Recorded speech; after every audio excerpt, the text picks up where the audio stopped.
Two men with much in common.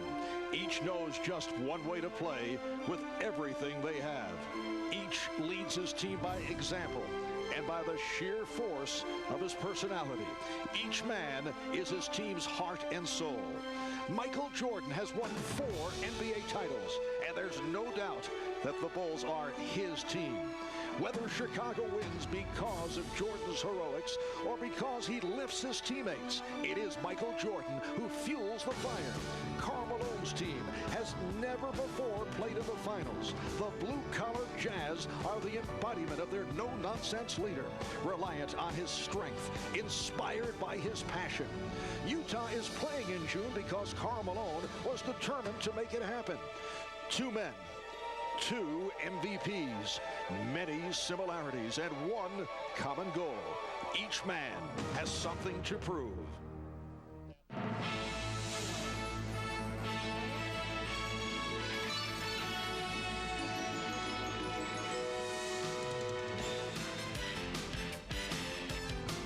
This is the NBA on NBC.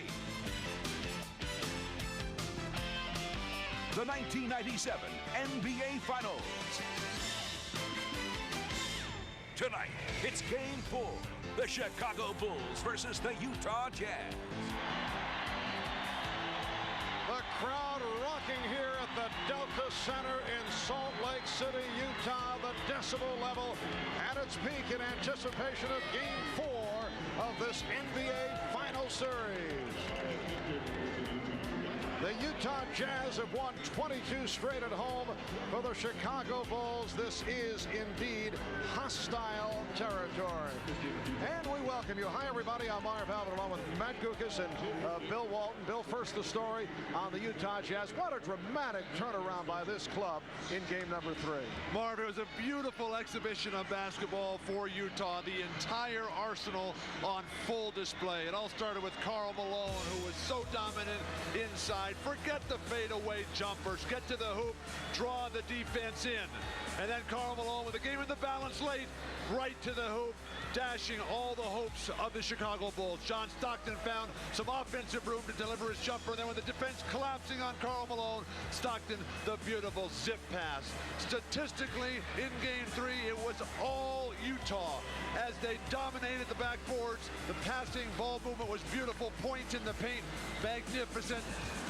Fast break points, the Utah Jazz ran them out. But the big key, the improved play of Bryon Russell, who was a no-show in the losses in Chicago. Magnificent offense right there. In game 3, the three-pointers, everything running. Now, that all came together. They found their game for Utah, but with Chicago bound to get a lot rougher, the Utah Jazz, Marv, they're going to have to play the game of their life tonight. This is it. Utah has to win tonight. And, Matt, for Michael Jordan, one of the key adjustments on the part of Utah, the fact that they went with bigger people against him, and Jordan at times seemed to be affected by that. And that made Michael drift away from the basket, but eventually he went back inside and things began to click for Chicago. Now here he is in the low post. Even against a taller player, he can still elevate. And Michael finds Steve Kerr for a high percentage shot out of the post. And he draws double teams down there. Take a look at Greg Ostertag leave his man to help on Jordan. Brian Williams now gets an open lane to the offensive boards for the tip-in. Big difference between games 2 and 3. 4 three-point attempts by Jordan early set the tone. Not enough free throws. There's no doubt about it. Good things happen for Michael and the Bulls when he is the primary low-post player and is attacking the basket. And as we mentioned earlier on Showtime, Chicago coach Phil Jackson confirmed the speculation that he would start Dennis Rodman against Karl Malone. They're trying to get some fire back in Rodman's game. The Chicago Bulls have been opening with Longley against Karl Malone, but they will go to Rodman in the starting lineup, faced up with Malone, and that will be right from the start. For more of these shoe clubs, let's check in with the dean. Here's a Bison. All right, thanks, Marv. I talked to the majority of the Bulls players, and to a man, they feel like that last game, they took an old-fashioned butt whipping. Now, I asked Michael Jordan about that butt whipping. I said, last time that happened, you said you took it personal. He said, no, not this time. I'm not really taking it personal, but Dennis Rodman is. Dennis Rodman said, you know, we've always been known as the Big Three, and in Game 3, only 2 of them showed up. I was the missing link, but I will not be missing tonight. Marv? All right, Ahmad, well, this crowd is certainly ready. Game 4 is just ahead. It will be the Chicago Bulls and the Utah Jazz will have the introduction of the starting lineups in a moment.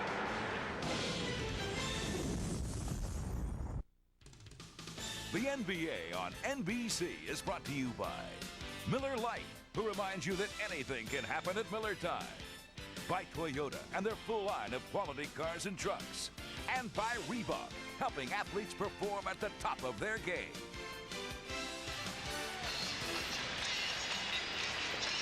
71-degree day here in Salt Lake City. Snow-capped mountains in the background. Festive scene around the Delta Center. NBA Finals fever has taken over this city where they just love their Utah Jazz. The crowd revving it up here at the start as both the Jazz and the Bulls are completing their pregame warm-ups.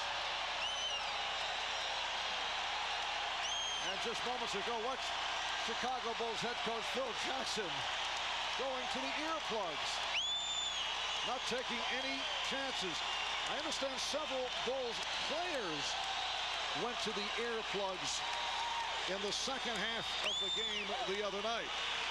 I don't know if this is going to work. Let's see. Phil is still testing it. And we're set for the introduction of the starting lineups. We go to one of the NBA's classic public address announcing voices, Dan Roberts. Ladies and gentlemen, good evening and welcome to the Delta Center. This is the NBA Finals game number 4. Introducing the starting lineup for the Chicago Bulls. Wearing number 33, starting forward at 6'7" from Central Arkansas, Scottie Pippen. Starting at forward, wearing number 91 at 6'6" from Southeast Oklahoma State, Dennis Rodman. The starting center, wearing number 13 at 7'2" from New Mexico, Longley. On the guard line, wearing number 9 at 6'6" from Miami of Ohio, Harper. And at guard, wearing number 23 at 6'6" from North Carolina, Jordan. The Bulls are coached by Phil Jackson.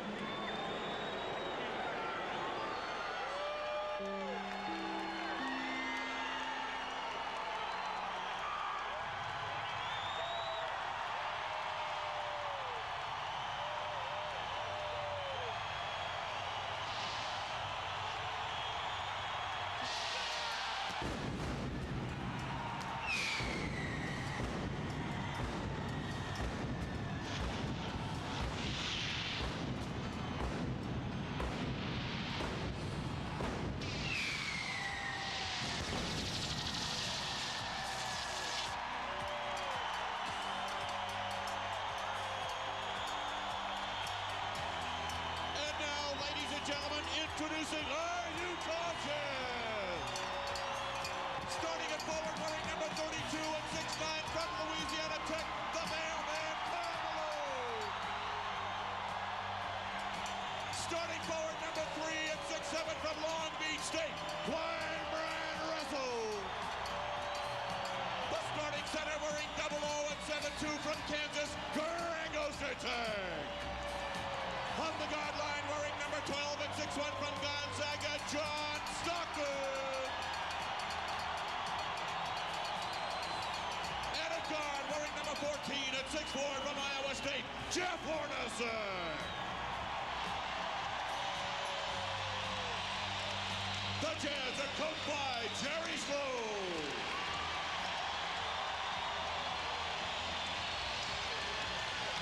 I must say it is one of the more remarkable scenes in all of sports, the introductions here at the Delta Center in Salt Lake City.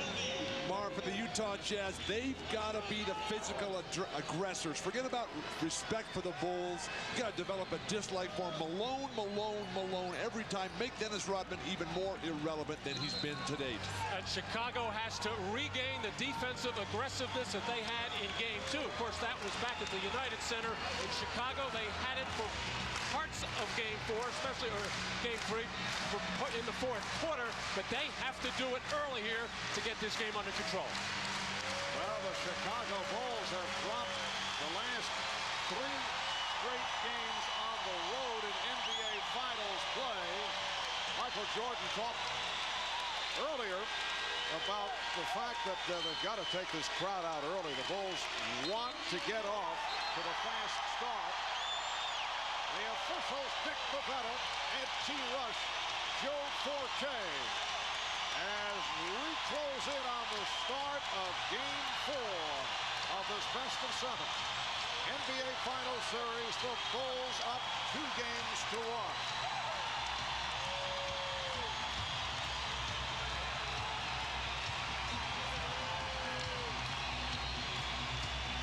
Michael Jordan coming off a 9 for 22, 26-point game the other night.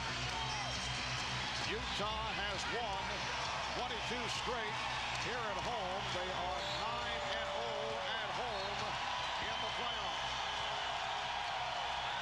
Here goes the tank and Luke Longley. Controlled by the Jazz. Russell played by Pippen. Hornacek guarded by Jordan.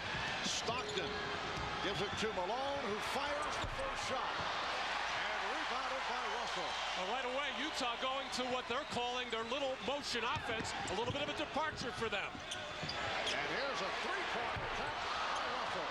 The rebound is snatched by Harper, who's playing hurt. Injured his shoulder the other day, just prior to fouling out. And the guards for Chicago, and that includes Scottie Pippen along with Jordan and Harper, have to do a good job on the boards. Harper did have 7 rebounds in Game 3. And Harper challenged Ostertag, and he drew the foul. Different style for the opening moments of this game. Utah staying on the perimeter. Chicago going, attacking the hoop. Phil Jackson enjoying what I thought was a lucky break for the Bulls there. Ostertag in good position. Bailout call. A lot of times the Chicago Bulls, after a second made free throw, like to get into their full court press. And they'll just see how Utah would attack it, just get after people. Ron Harper, very strong in the first 2 games at Chicago. It's really been a home court series so far, particularly for the role players in the 4, 5, 6, 7, and 8 positions. So the Bulls with the 1-0 lead. John Stockton who turned it around here on Friday night in Game 3. Greg Ostertag. And Stockton looks to reset. Everything on the perimeter. Get to the hoop. Malone. So Karl Malone has missed on his first 2 field goal attempts. Longley. Beautiful feed by Michael Jordan as the Utah defense fell asleep in transition. Jordan had Ostertag, or I should say Longley, in his sights all the way. Utah has missed its first 3 shots. Hornacek. Jeff Hornacek, who had the worst game of this season on Friday night, only 1 for 9. Able to hit on his first attempt. Bulls 3 and the Jazz 2. Jordan backing Russell and hitting. He can still elevate, he can still fade, even over the taller Bryon Russell. Even though Hornacek did not shoot the ball well in the last game, Jerry Sloan was very complimentary, played 39 minutes because he was able to space the floor. The first 2 games, identical 5 for 9s from the field, shooting good free throws, and just that 1 for 9, but you don't always have to be scoring to help your ball club. Here's Malone. That's become a rhythm shot, almost automatic in the sense of Olajuwon's Rodman, a wild 3-point shot. The Jazz on the brink. Phil Jackson whipped his neck around, glaring at Dennis Rodman, couldn't believe the shot. Get the ball into Malone and let him work his way to the basket. Take Rodman out of the game. Hornacek. You recall in Game 3, Rodman Rodman attempted only one shot. It was late in the game, and it was also a wild three-pointer. Bulls 5, the Jazz 4. Here's that post up that Chicago trying to take advantage of. And the foul against the Jazz. Off the double team, Pippen was able to find Longley, and Malone picks it up. That's his first. Well, a good read by Scottie Pippen on the double team coming with the Greg Ostertag, and Luke Longley did a nice job of following that defensive man right to the open spot underneath. Good feed. Luke Longley's got to finish that play off much, much stronger. He's got to dunk that ball.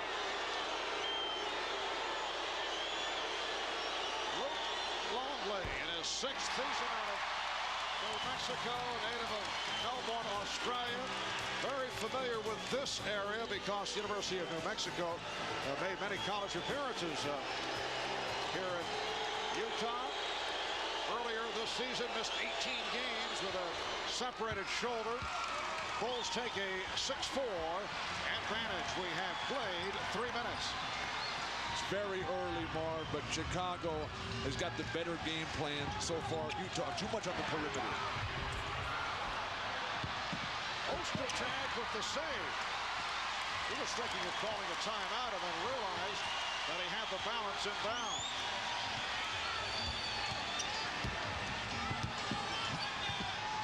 They double up on Stockton. Open shot for Malone.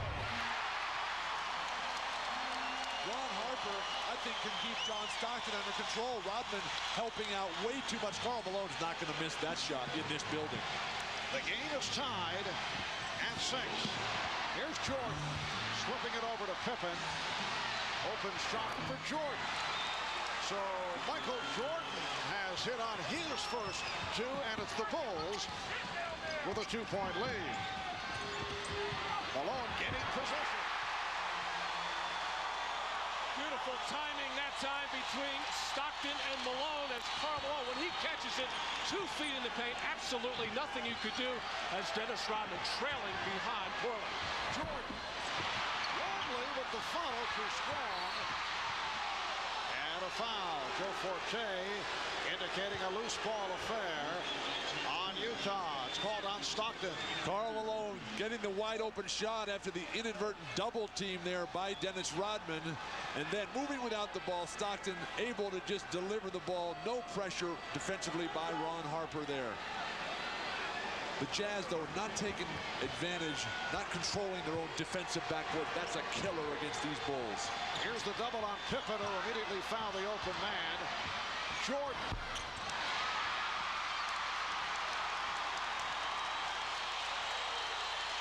Hornacek with the hustle to get that rebound and then hand it off.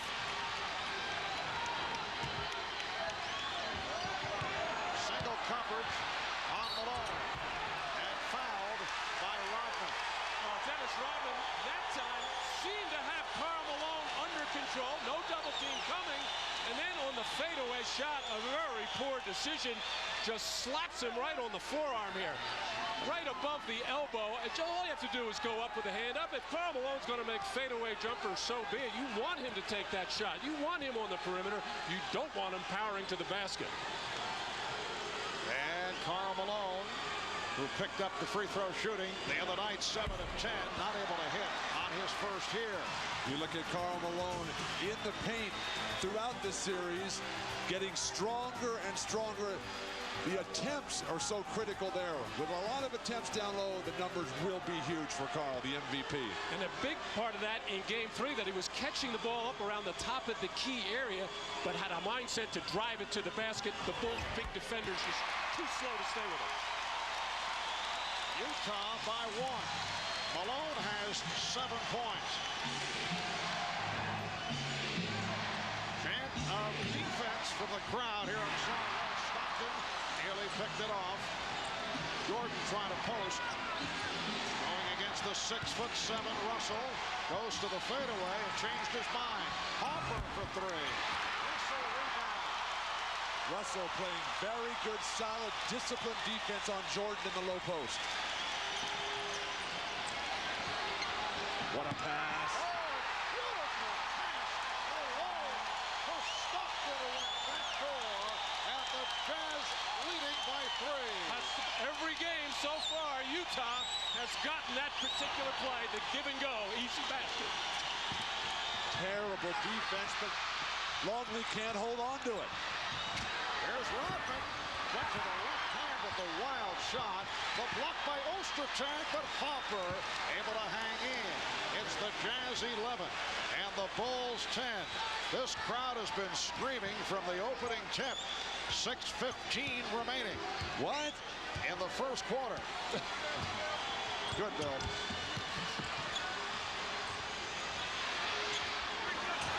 Ostertag. And last touch by Longley. Timeout is being taken with 6 minutes to go in this first quarter. Well, every time the ball goes into the post, it's some kind of split or some kind of backcourt cut. Perfect pass to John Stockton.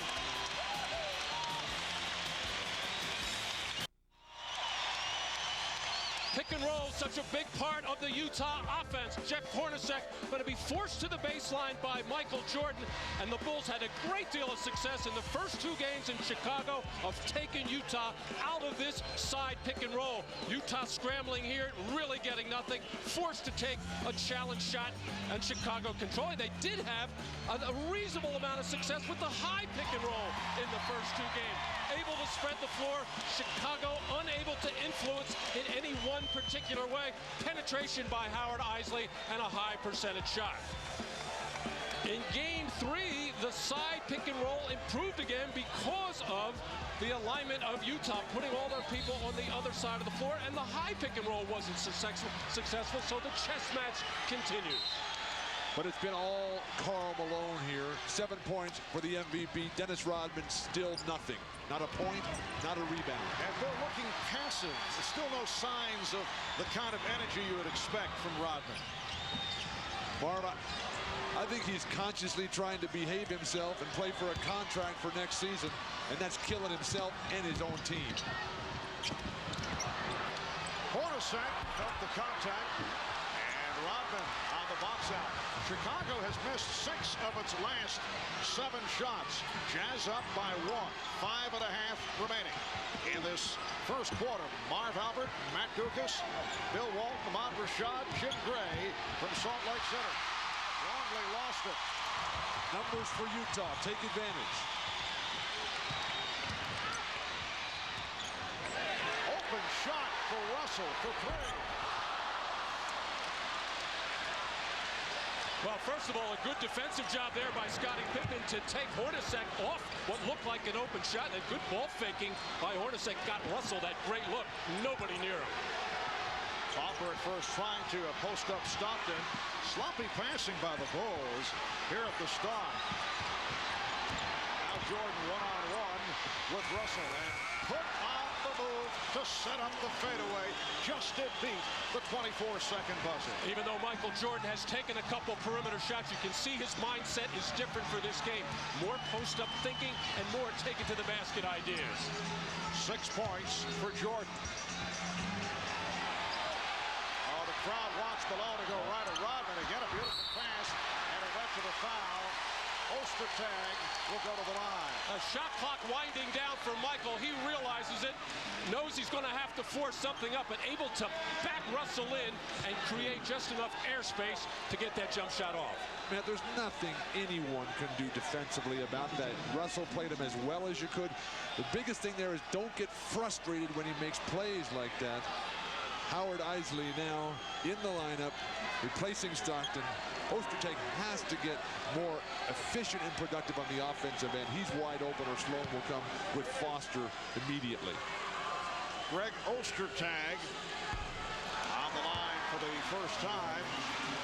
Ostertag very strong against Akeem. Now can't get anything done against Luke Longley. Very surprising for Ostertag.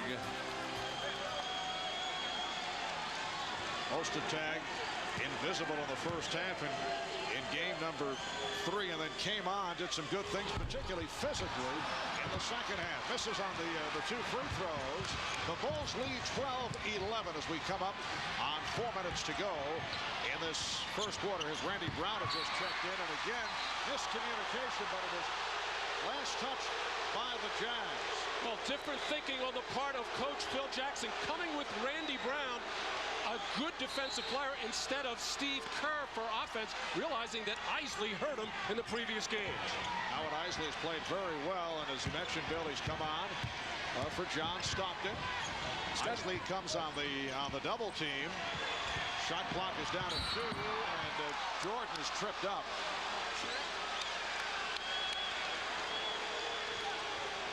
But the Jazz don't have that edge, that spark yet. Obviously, we're just underway here. Big start for Jordan and Malone. Scottie Pippen has yet to take a shot. And it's a travel on Pippen.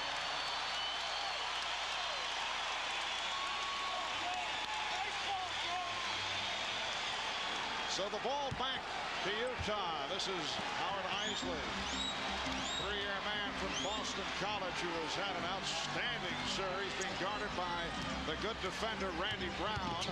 Eisley trying to turn him around. Russell for 3. Rebounded by Ostertag. Ostertag is fouled. Terrific board work by Utah. They've gone away from Karl Malone in the post. The way he's playing, Karl should touch the ball every single time. Offensive rebounding off the brick by Bryon Russell. Chicago just pushed way underneath the backboard. Looked like he was going to kick it out. Said, hey, I'll be like AC Green, just throw up whatever. And Dennis Rodman picking up his second personal foul. Michael Jordan getting more and more frustrated with Luke Longley. First of all, his inability to handle and catch some balls, being in the wrong places sometimes on offense, and defensively not alert. Luke is flat-footed right now. Ostertag is 67% free throw shooter. Now Utah shot well at the line in game 3, 26 of 30 overall. You'll recall Malone missed 2 early, and after that they hit 26 of 28. So with 3.5 remaining in this opening quarter, the game tied at 12.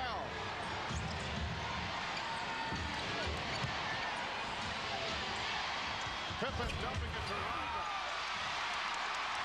And rebounded by Russell. Now Jordan picking up Hornacek. Finally to Malone in low. What a pass. Ostertag lost the grip. Where is Greg Foster? Well, Greg Foster, one of the heroes of game 3. And he will be greeted with a deafening response when he comes on. Rodman. Dennis Rodman with his second attempt from the perimeter. He's totally out of sync. He's trying to make his contribution as a scorer. That's not his game. He's got to defend, get to loose balls, get on the offensive glass, and rebound. Illegal defense, the call for the first time on the Bulls, and a timeout taken with 2:38 left. In this first quarter, the Jazz and the Bulls tied at 12. Well, Scottie Pippen double team. Rodman went to the right place, but not enough lift to finish the shot, and then just forcing an ill-advised shot there. So low scoring first quarter. Back with more in a moment. There he is, Steve Jones. They call him Cyber Snapper, a close personal friend of Bill Walton's, although Bill says let's not get that crazy. Tonight and throughout the NBA Finals, Steve will be analyzing the games live online on NBCSports.com. He'll answer any questions that you have about the game or the series while providing pre- and post-game analysis. Plus, after the game, you can listen into the post-game press conferences online. That's all on NBCSports.com during the NBA Finals. They mentioned the low-scoring first quarter, which is even at 12. Chicago just 5 of 14. Utah 5 of 15 from the field. Let's check in with Ahmad Rashad. Ahmad? All right, Marv, I was talking to Michael Jordan about the last game. He said that he was really trying to pace himself, both mentally and physically during the game. But this particular game, you can see he is not doing that at all. He's animated and going right at it right from the start. One other note, Dennis Rodman has just gone to the locker room, and I understand he has an upset stomach, and I'll keep you posted on it, Marv. All right, thanks, Ahmad. Foul is called on Brown. Here's Dennis Rodman heading back to the locker room moments ago, as Ahmad just mentioned. And we'll have a report as soon as possible. Meanwhile, Howard Eisley to the free throw line. Both teams with their 4th team foul. Greg Foster has checked in for the first time, and he heard it from the crowd. Foster, who equaled a career high with 17 points here on Friday night. He had been very quiet first 2 games of the series. Ostertag not able to deliver offensively. Barb, I've never seen Karl Malone pass the ball better or sharper. They've got to keep dumping it into him, but Bryon Russell, who has yet to score in 4 attempts, he's got to find the range from the perimeter. Longley off the setup from Jordan to tie the game at 14. Phil Jackson called that play from the bench during the free throw situation, and the Bulls can exploit the weak pick-and-roll defense of Utah. They just don't do it that often. Hornacek got a quick release. Lightning quick release by Hornacek. Doing it against Jordan.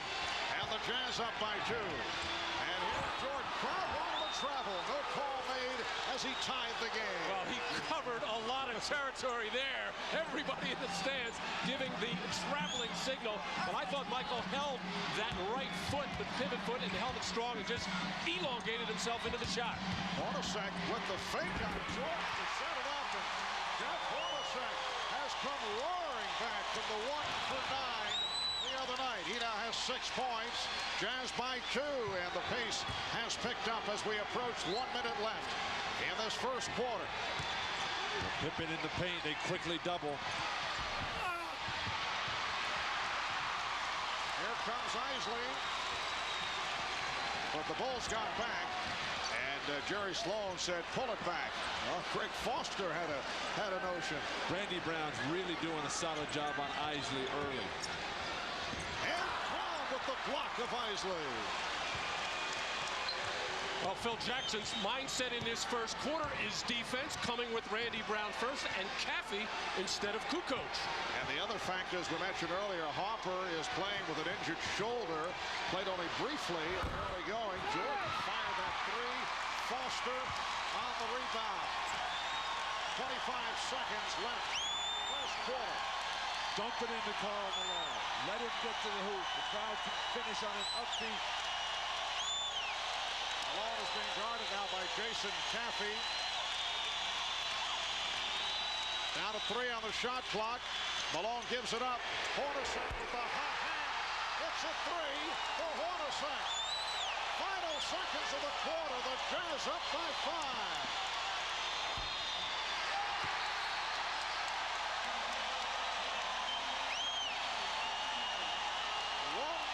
Complete.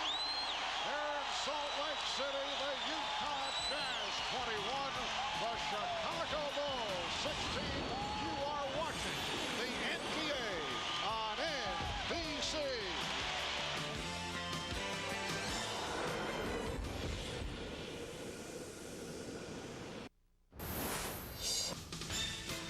You're watching the NBA Finals on NBC.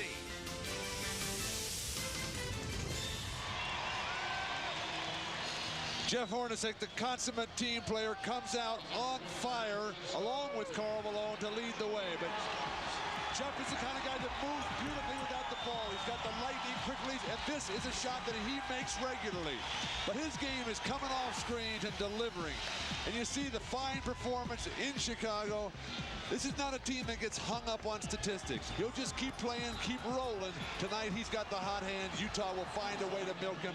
Jeff on the bench for a well-deserved rest. And on that last field goal by Jeff Hornacek, actually Karl Malone had an open jumper, but realized that Hornacek has the hot hand.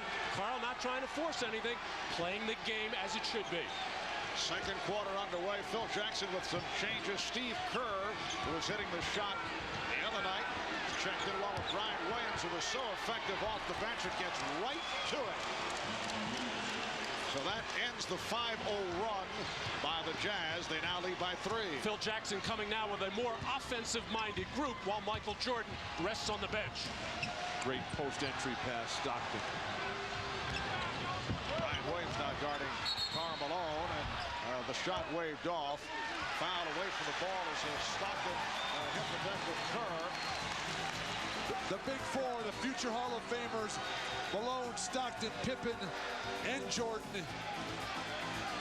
Tremendous, really unbelievable career statistics and accomplishments. Dream teamers. Foul is called on Kerr. We're opening minute, second quarter. Nice fake by Stockton that had Kerr going. That will count. Offensive foul. Karl Malone is called for his second personal. This is a terrible call. Karl Malone is already in the air, taking his move. Picks up his second foul, and everybody's standing underneath the basket, flopping, taking charges. And that the only turnover in this first half committed by Utah. Offensive foul is a turnover. Chicago they want to go to a pick and roll here, but nobody came to get Scottie Pippen, as Brian Williams' job is to go over and set that pick. Fell asleep. And the foul called on Foster. Look at the big four thus far tonight. Karl Malone got off to that fast start. What about Scottie Pippen? Only one field goal attempt. Still playing hurt. Bothered by the foot injury. Went to the outside successfully in the second half the other night and finished up with 7 3-point shots. But we'll have to see how mobile Scottie Pippen is. Well, here's an example of it as he goes to the fadeaway. And a loose ball foul against the Bulls. Foul on Kukoc. The Bulls are pushing and shoving and getting their way to the offensive glass. I'm really surprised Scottie has just not been a monster in the offensive end in the low post. Well, nothing is going smoothly at the offensive end for Chicago. Everything is a struggle, and you have to give a lot of that credit to the Jazz defense. Stockton unable to get open for his own shot here. Antoine, Carr, Chris Morrison checked in for the first time. Stockton. Yes. And it's the Jazz 23 and the Bulls 18. Ahmad Rashad reporting that apparently Dennis Rodman did suffer an upset stomach, but he will be all right as Steve Kerr is able to knock it down. And Dennis Rodman will be available to make his return. And he's back on the bench right now. Easy to spot him with that beautiful red hair. 3-point Jazz lead. Stockton. Pippen with the rebound. Mark Foster's not having the impact that he had in Game 3. Out of rhythm. Uh-oh, Scottie Pippen got John Stockton. The lazy pass by Ron Harper. He's got to take more time and care and make a better feed than that. Nice ball movement. Antoine Carr had a minor incident on the bench with Jerry Sloan back in Game 3. Kukoc, he thought he was fouled. No call made. The Chicago offense is absolutely out of it right now. They got to get Michael Jordan back on the floor to restore some kind of order and start getting better shots. Scottie is standing there like his feet are killing him. Carr facing the double team, setting it up for Russell for three. And Pippen off the box out. And Dick Pavetta with the call on Chris Morris, tripping foul. Timeout taken, 8 minutes, 54 seconds to go, first half. TV, satellite TV at its best. Well, aerial view shots of Salt Lake City tonight coming from the Miller Eagle as we welcome you back to the Dele Center. Let's check in with Jim Gray. Jim? All right, thank you, Marv. Jerry Sloan during that timeout told all of his guys, he pointed in each one of their chests. He says, you've got to hit the boards and you've got to box them out every trip down the court. The only one who was excluded was John Stockton. He says, offensively, better shots. You can't do everything at once on the offensive end. Marv? All right, thanks, Jim. Jerry Sloan was so upset with his club following that poor performance back in Game 2. He was seething, saying that they lost their will against the Chicago Bulls, and they were certainly able to turn it around in Game 3. Scottie Pippen getting the roll. That's his first field goal. It's the Jazz 23 and the Bulls 22. Well, the Bulls have been going into Scottie Pippen quite a bit. 8 times so far in post-up situations. They've only scored once. Michael Jordan is back. Here's Carr. Antoine Carr played well, but was able to hit on the pull-up. It's a critical juncture here for Utah. The second unit plus Stockton. They've got to find a rhythm. They've got to find a guy who can put some points on the board. Antoine Carr that time. Well, the one play they can go to every time is the pick and roll with Stockton. Steve Kerr having all kinds of difficulty. Michael Jordan off the mark on the three, but Kukoc is able to take it away from Foster. Nice pass from Kerr, setting it up for Williams. Greg Foster and the Jazz, they have got to hold on to those defensive rebounds. Chicago with a couple of rebound edge early in the second quarter. Pippen broke it up. Alert defensive play. Pippen chased by Stockton, able to beat him, protected the dribble, and then was able to knock it down to give the Bulls a 1-point lead, and Jerry Sloan wants to talk it over. 7:19 left in the second quarter. The Bulls with a good start. They've taken a 1-point lead. Well, the Bulls have picked it up here in the second quarter. They've hit 5 of 8. They've outscored the Jazz 10-4. We have 7:19 left in the first half, and the Bulls with a 26-25 lead. Karl Malone got off to the early burst, but has been quiet since those moments. Well, he's been out. That's why Jerry Sloan took that time out, according to Jim Gray. Nothing really wrong, just trying to get some guys back in the game. They got to find something out of their small forwards. Bryon Russell 0 for 5 on the night. Along with Morris and Ostertag, who's returned. Stockton and Hornacek in the backcourt. Stockton forced to work hard by Kerr. Ostertag with the shot clock running down. Mismatch inside. John Stockton recognized it. He just couldn't figure out exactly how he wanted to go in. So Ostertag, who just drove in the lane, drew some defense, and Ostertag finally making a good move inside over Kukoc. Ostertag with his first field goal. It's the Jazz by 1. Here's Bryon Williams. Look out, Ostertag and Williams becoming entangled, but nothing serious develops. Ostertag finally gets an opportunity against the guy he can score at will on. Toni Kukoc, of course, playing with a very sore foot, but still not ever a defensive force. Foul was called on Ostertag.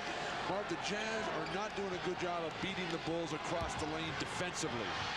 Here's Pippen. Now that's a rebound. Oh, he ripped it down to Karl Malone. Chicago dominating the points in the paint. Well, in traffic, Karl Malone getting high up in the air for his third rebound with Bryon Williams challenging. And then what he does is sprint the floor hard, and that picks up the tempo for his whole team. And by sprinting, gets excellent position with Williams on top for the easy one. That was a non-shooting foul on Bryon Williams. The basket did not count. Now here is Malone. Well, Karl Malone is now 3 of 7 from the field. Chicago down by 1 with the ball. 6 minutes left in the first half. The lead for Pippen went too deep. He had to save it. Kukoc. Yes. Toni Kukoc hits the 3. He's beginning to hit his shot. Still not himself because of the foot injury. But Phil Jackson telling us earlier he has liked what he's seen the last couple of games from Kukoc. It all starts with your feet, Marv. Unless you can practice at full speed every day, everything is going to be luck. As Steve Kerr, great steal, irritates Stockton. Bryon Williams with the finisher. John Stockton felt that he was fouled. And made the mistake of arguing with the official while running back on defense. Kerr had his head up, and a good sprint by Bryon Williams to get an easy basket. The Chicago Bulls have changed their philosophy on defense on the side pick and roll. They haven't been forcing it down, trying to fight over the pick. Bulls with a 4-point lead as we come up on 5 minutes left. In this first half, Jeff Hornacek has been on fire. 5 of 7 from the field. He has 11. The Bulls by 2. Here's Kukoc again. Toni Kukoc with his second consecutive three. It's Chicago 34 and Utah 29. Well, the Bulls had to go all season long with all kinds of injury fouls. Hard to imagine that they could beat a good team on the road like Utah without something from Kukoc or something from Rodman. So far, absolutely zilch from Dennis Rodman. Utah has called for time. Chicago pushing the ball after Hornacek's jumper, and then Stockton just ran away from a man with the ball. John Stockton, this is not his greatest afternoon of basketball. Toni Kukoc, though, you see his declining playoff numbers. Peaked there in '95. That was the year Jordan was playing baseball. Last year, not that much of a factor, and then this year plagued miserably by that sore foot. You've had to feel badly for Toni Kukoc. He's a much better player than he's shown. And it's not always statistics with Toni Kukoc. He does so many other things at the offensive end as far as helping out with the ball handling, giving Jordan and Pippen a rest, getting second-unit players good shots. But he does struggle defensively. And the Bulls with a very strong second quarter. They have outscored the Jazz 18-8. It's their biggest lead, a margin of 5, just under 5 minutes remaining in the first half. Foster flashing down low against Pippen and then move back outside. Stockton using the pick from Malone. John Stockton with his third field goal. He has 6 points. Bulls 34, the Jazz 31. No impact from Stockton. The numbers are starting to build up, but certainly no impact from the small forward position for Utah. Oh, Foster with the play to take it away from Kukoc, and a foul called. It won't count. Well, what a shot, but it was waved off. The trailing official, Dick Pavetta, blowing the whistle and indicating a holding foul against Chicago. Kukoc in the low post. Foster stays down. Kukoc just lost the ball. Nothing there. And then they took this basket away. A half-court heave. Oh, Brian Williams was called on the foul. That amused Phil Jackson somewhat.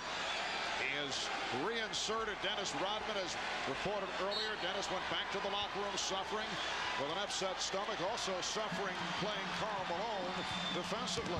I'd come right to Karl here and establish it.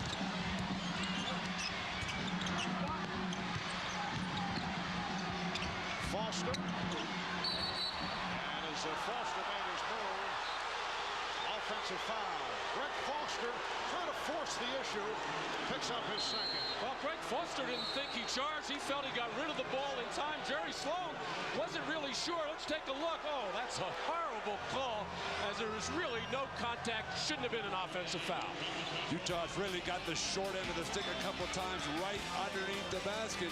Chicago's got the offensive rhythm as of now. Looking ahead, coming up at halftime, the Prudential halftime report. We'll hear from Michael Jordan on his future and the future of the Chicago Bulls. Michael spoke to us shortly before tonight's game. Hannah Storm will be joined by the Dr. Julius Irving, Peter Vesey, the czar of the telestrator, Mike Fratello. That's all coming up on the Prudential halftime report. Let's check in with Jim Gray. Jim?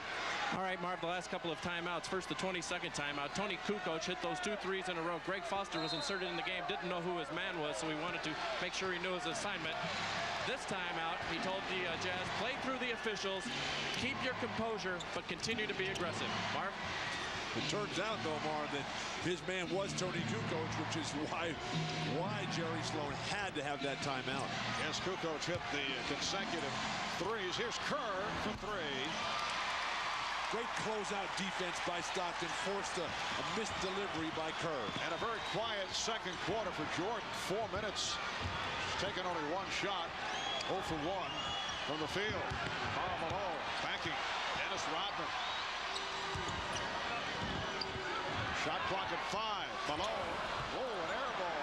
Steve Kerr did a nice job of coming down just at the right time to double Malone and take him out of the post.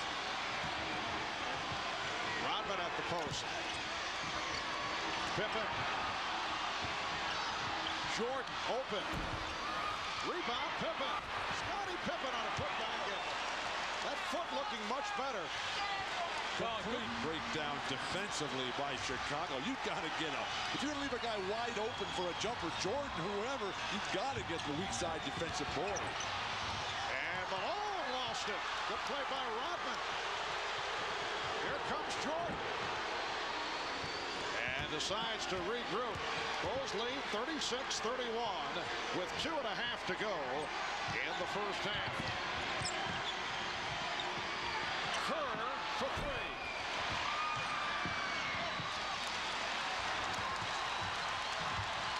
Now Stockton checking out the floor as Malone took possession. This time they went to the double on Malone. Now single coverage. And the foul, it's a block.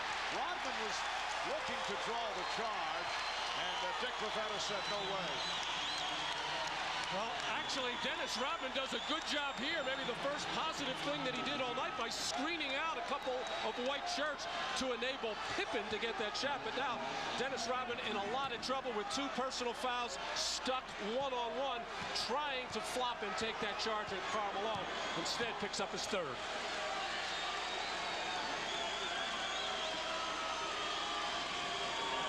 So Karl Malone, now 2 of 3 at the line.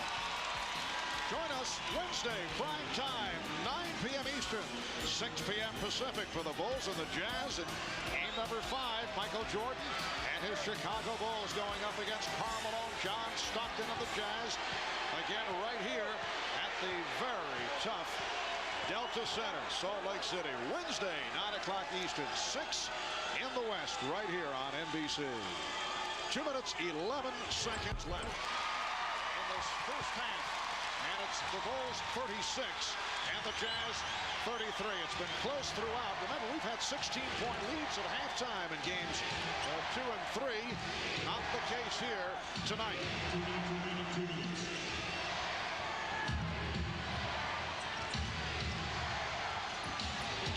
Jordan trying to brush off Stockton, and he did. Well, this first half is more reminiscent of game 1, which was low scoring, but 48-42. That's a lot of scoring compared to this with 1:40 to go in the first half. Well, nobody's playing well for Utah with the exception of Carl, the NBA. What a pass again. Hornacek can't find it. And Toni Kukoc has been a major factor in the second quarter. Scottie Pippen, beautiful lead. Longley puts it down. And the Bulls have the biggest lead of the night. They're up by 7. The Jazz defense does not deny penetration. They keep going for those pump fakes. They have no chance to win this critical game as Longley throws Hornacek out of the way. The crowd was looking for a foul as Hornacek and Longley came together. Shot clock at 3. Here's Foster. Nice move, right to the left hand. A terrific adjustment by Greg Foster, who was off balance, didn't really have a good handle on it, but able to just regroup at the last second to put it up and in. Down to 45 seconds in this first half. Kukoc wide open for the 3. Longley on the box out, no one in front of him, and it leads to the foul. Marv, we saw this last year with Seattle, who could not stop Chicago on the offensive glass. But here Jordan just burns the much shorter Stockton, John, with no chance defensively. And then Scottie Pippen with the ball fake. Guys running by. Once you penetrate Chicago, there is no way you're going to keep them from scoring. You got to make them take and miss perimeter jumpers. And Foster was called for the foul to put Longley at the line. That's 3 on Foster. Longley now 1 of 3 at the line. Well, in the opening minutes of the first quarter, both Pippen and Jordan were penetrating, but Longley wasn't getting to the right spot, and when he was mishandling the ball. Michael Jordan jumped on him midway through that first quarter. I think Luke has at least responded mentally into this game. He's more alert. Adam Keefe checked in. You see Greg Foster sitting down after picking up a third. Keefe played 10 minutes the other night. Well, remember when Michael was talking about the good start, playing well early to keep the crowd out of it. The Bulls have succeeded in that. Bulls have a 5-point lead. Stockton guarded now by Harper. Hornacek for 3. And it's Kukoc with the rebound. Great defense. Jordan staying right with the quick release jump shooter Hornacek. And the Bulls are holding for a final shot of this first half. Setting it up, you see him directing traffic. Just about a 1.5 second differential with the game clock. Out of 5 seconds. Jordan for 3. Rebound Carr. Here's Russell firing. Rimming the basket from beyond midcourt.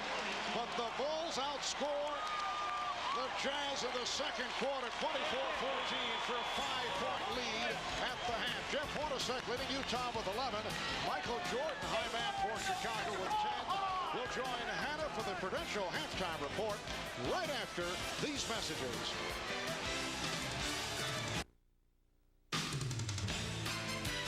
This is the Prudential Halftime Report, brought to you by Prudential, bringing strength and stability to America's families through insurance, healthcare, real estate, and financial services. Halftime of Game 4 in Salt Lake City with the Bulls leading the Jazz 40-38. Michael Jordan with just 10 points, but the supporting cast has been good. Jeff Hornacek leads the Jazz with 11 points. Karl Malone has 9, all when he was guarded by Dennis Rodman. Hi, everybody. Hannah Storm along once again with Julius Erving, Peter Vesey, and Mike Fratello, and their insights on the first half coming up in just a moment. But first, Michael Jordan. There is a lot riding on his return to basketball next season. The possibility of Michael not coming back has the city of Chicago fearful of a repeat of what happened to the city in 1994, an early Jordan retirement. Marv Albert spoke with Michael before tonight's game. If you ride a roller coaster for 9 years, don't you want to ride something else? And that's where I feel right now. I've been on this roller coaster for 9 years. It's just time for me to ride something else. You are playing at such a high level. Could you walk away at this point and still enjoy yourself? It wouldn't be enjoyment if I feel like I can't go out and put forth the same attitude and the same energy and not have the same type of leadership that I've had for my years in the city of Chicago. It isn't what I do individually. I know I can still play the game of basketball. But aside from that, you got to have a one focus, a certain harmony amongst the team to have that motivation. And I think we lose that if Phil is not around. So it isn't the point if I can still play the game. But I know I can still play, but it didn't have the same meaning if I don't have the same focus and the same harmony. Does that mean that you have made up your mind and you're simply waiting to see how Phil and the Bulls resolve the situation? Sure. I would rather see Phil and the organization settle their differences, and then I think it would be very simple to settle the differences from my standpoint. And I think peace of mind is really what it costs for me. That if it's not this organization, the Bulls organization, it's something that it can be trusted, that it's got a backbone, that it stands for something. If Phil is not around, then it's not that much of a decision-making process for me. I certainly don't want to start all over. And if Phil is not around, then that's the attitude that I think the organization is taking. Because Phil's openly said he wants to be back and coaching this team as long as key players are in place. And I think that's his desire to be around. But if the organization wants to take a different approach, it's something that we can't control. But I can control if I want to go through that whole process again. There are going to be teams trying to grab me, realizing that I have 1 year on my contract. I don't focus on that, and I don't let it bother me. If it happens, it happens. What if you and Phil Jackson both want to return? The Bulls say, yes, of course, we want you both, but they decide to trade Scottie Pippen. Could that affect your decision? Certainly. I think we're in the midst of this because of the nucleus of our team, which Scottie is a part of that. If you want to trade Scottie Pippen and try to get some draft picks for the future, then I don't think that's appropriately trying to win at this particular time, which is one of the reasons that Phil and myself want to continue to be a part of the organization at this particular time. Is that our chances of winning are now, and to lose a big piece of that puzzle is really jeopardizing our opportunity to win now, and I wouldn't consider that a continuous process of what we've done. I would consider that a rebuilding process. You know, Marv brought up the point about Scottie Pippen, and we saw in a pregame interview with Pippen, Peter, that he feels he'll be in a Bulls uniform next season. So a little bit of a change in the Pippen scenario. How do you see things playing out next year? Jerry Reinsdorf's a very smart man. There is no way that he's going to break up this team. I mean, he's waiting until the end of the finals, I think, just to make Jackson sweat, because Jackson has gotten into some problems with Jerry Krause. You do not break up a dynasty. It's way too difficult to try to rebuild. Everybody knows that. Michael Jordan started off hot, looked like he might even take over this game, but he finished the half with just 5 of 11 shooting and only 2 points in the second quarter.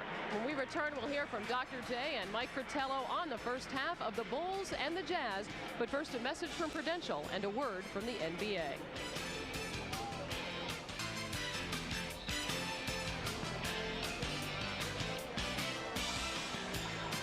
Welcome back. The Bulls leading the Jazz 40-35. Let's talk about the first half, in which Scottie Pippen is 3 of 6 for 6 points. And Doc, you talked about the need before the game to make some adjustments and let Pippen take advantage of that matchup against the smaller Jeff Hornacek.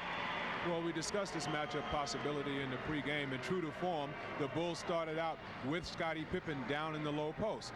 The taller, stronger Scottie Pippen had the height advantage over Hornacek, 3 inches, 40 pounds, but he was passive. He wasn't looking to score out of the low post. Playing with his back to the basket is not something that Scottie Pippen really likes to do. It's not his cup of tea, and you see him here missing badly. Then he comes back, and after multiple frustrations in the low post, Scottie Pippen returns to the point, playing facing the baskets where Scottie Pippen loves to be. The Bulls turned things around when Scottie Pippen went back and played his point forward position. And we should touch on Jeff Hornacek, who had his worst performance of the playoffs in Game 3, going just 1 for 9, even though his team win. How do you like the way he bounced back tonight? I think what it tells you about both these teams, they have veteran guys who, if they have a bad game, have the ability to bounce right back and contribute to their team. Let's look at a couple of Hornacek's big baskets. If we talk about Utah, pick and roll is so synonymous with them, but also the split action, which produces wide open shots for their guards on many opportunities. This time, Stockton the screener for Hornacek and the basket.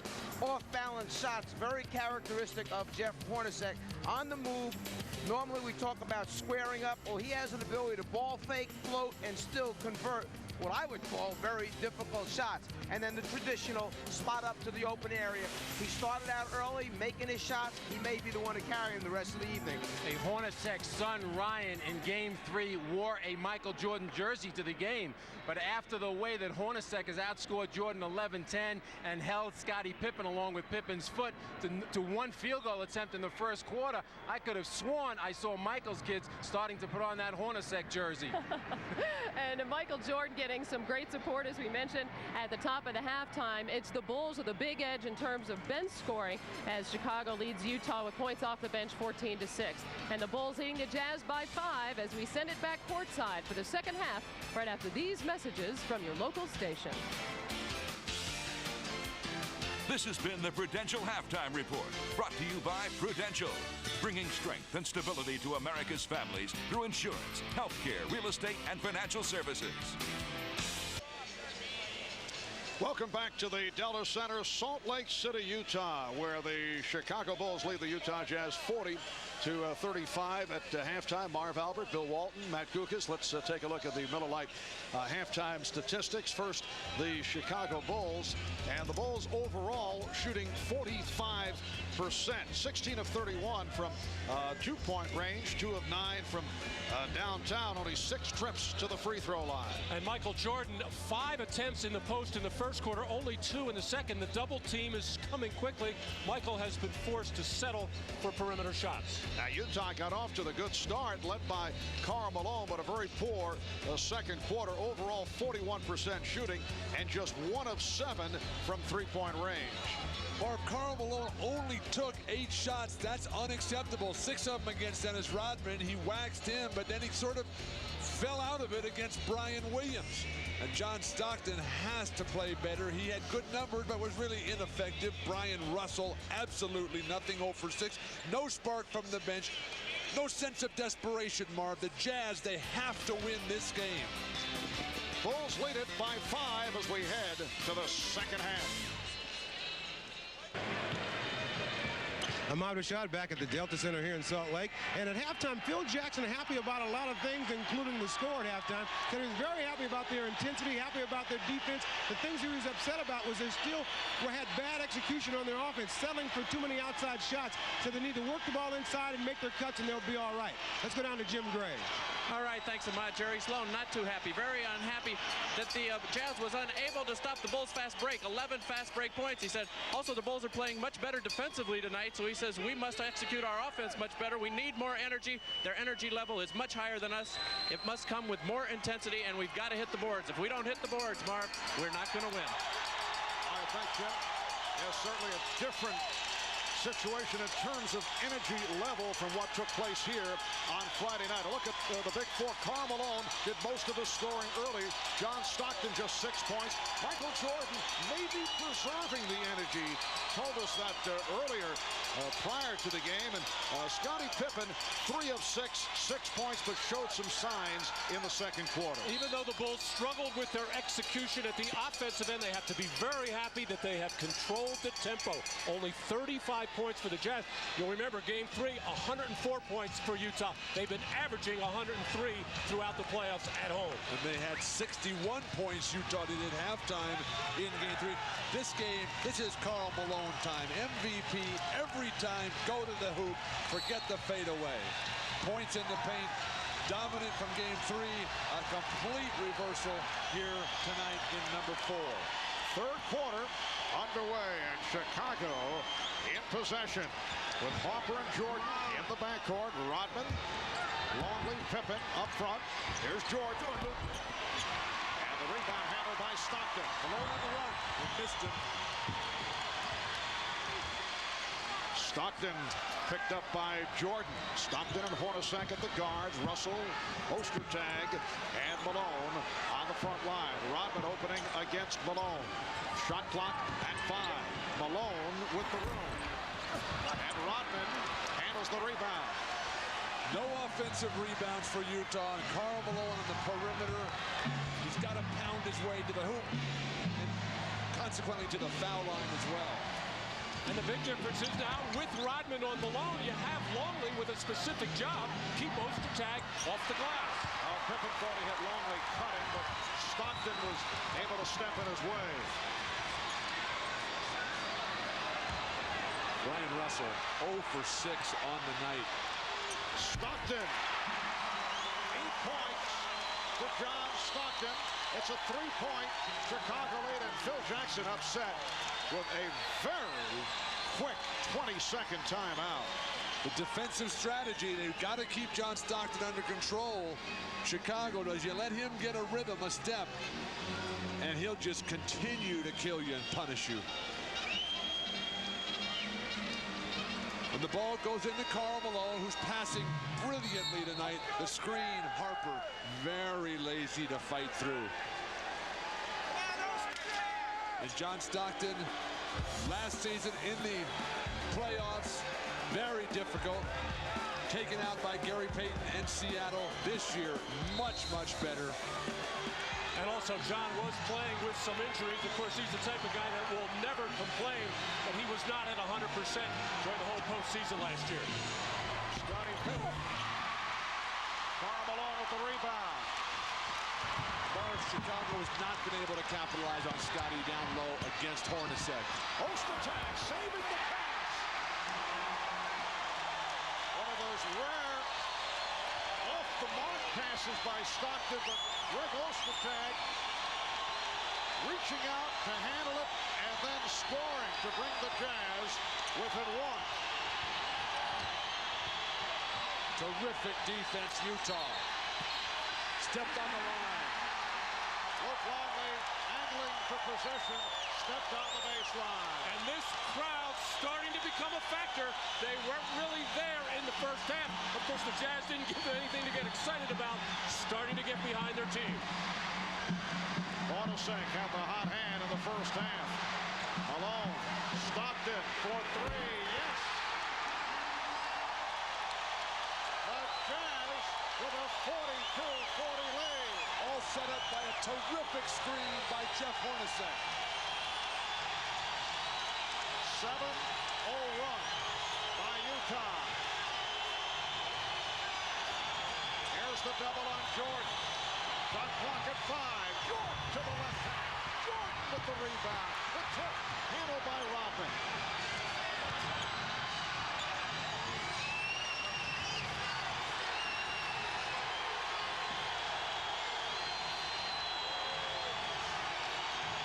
Longley. Yes. The Bulls finally regroup with a good offensive rebound by Dennis Rodman and finally get their spacing to get a good-looking shot. Dropped out of bounds by Karl Malone, and for the first time tonight, he looks down at that hand. Stockton very upset. Russell and Karl Malone that time running the lanes on the same side of the floor. Very poor floor balance on the break for Utah.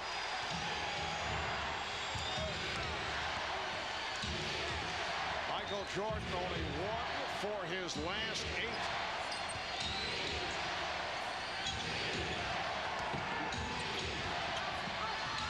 Jordan making 1 for his last 9. Utah starting to find the rhythm on both backboards. Malone. Forget the fadeaway. Get to the hoop. Karl Malone is now just 3 of 10 from the field. The game tied at 42. You can see the start by Michael Jordan, but since then, he's had his problems. Pippen fortunate to keep it alive. Longley. Oh, a facial served up by Luke Longley. And Phil Jackson sensing his team is either fatigued, totally out of sync, coming with 2 offensive players now, Steve Kerr and Brian Williams.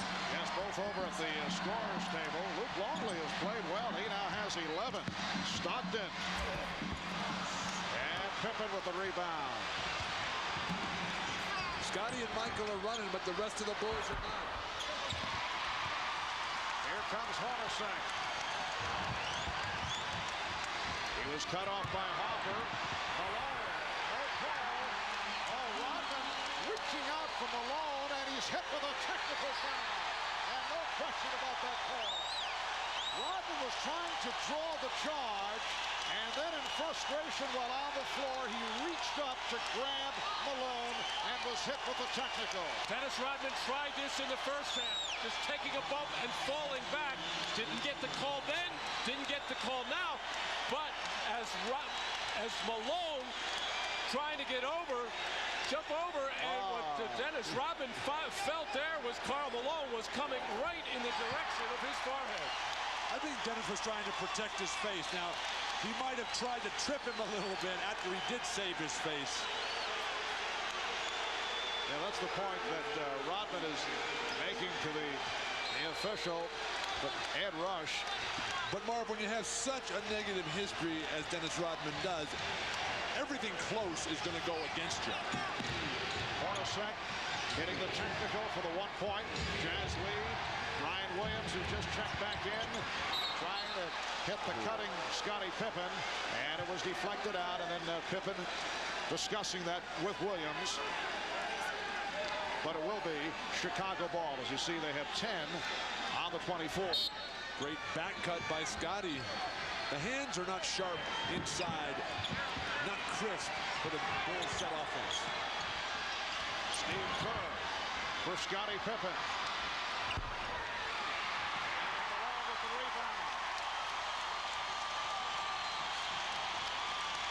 Hornacek. Blocked by Pippen, but recovered. And here's Russell for 3. That was his first field goal. He had missed the previous 6.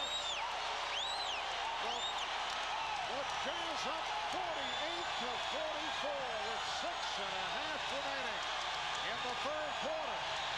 And finally the crowd into it. Phil Jackson trying to buy some time for Michael Jordan as Scottie Pippen hit. Jordan getting a rest. Pippen now has 8 points. 2-point Utah advantage. The Utah Jazz trying to tie the series in 2. Chicago hoping to go up 3 games to 1 with game number 5 here in Salt Lake City on Wednesday. Stockton putting the move on Kerr. reaching for the rebound. Oh, it took so long for Utah to get into that play. That post feed and split has been good to them.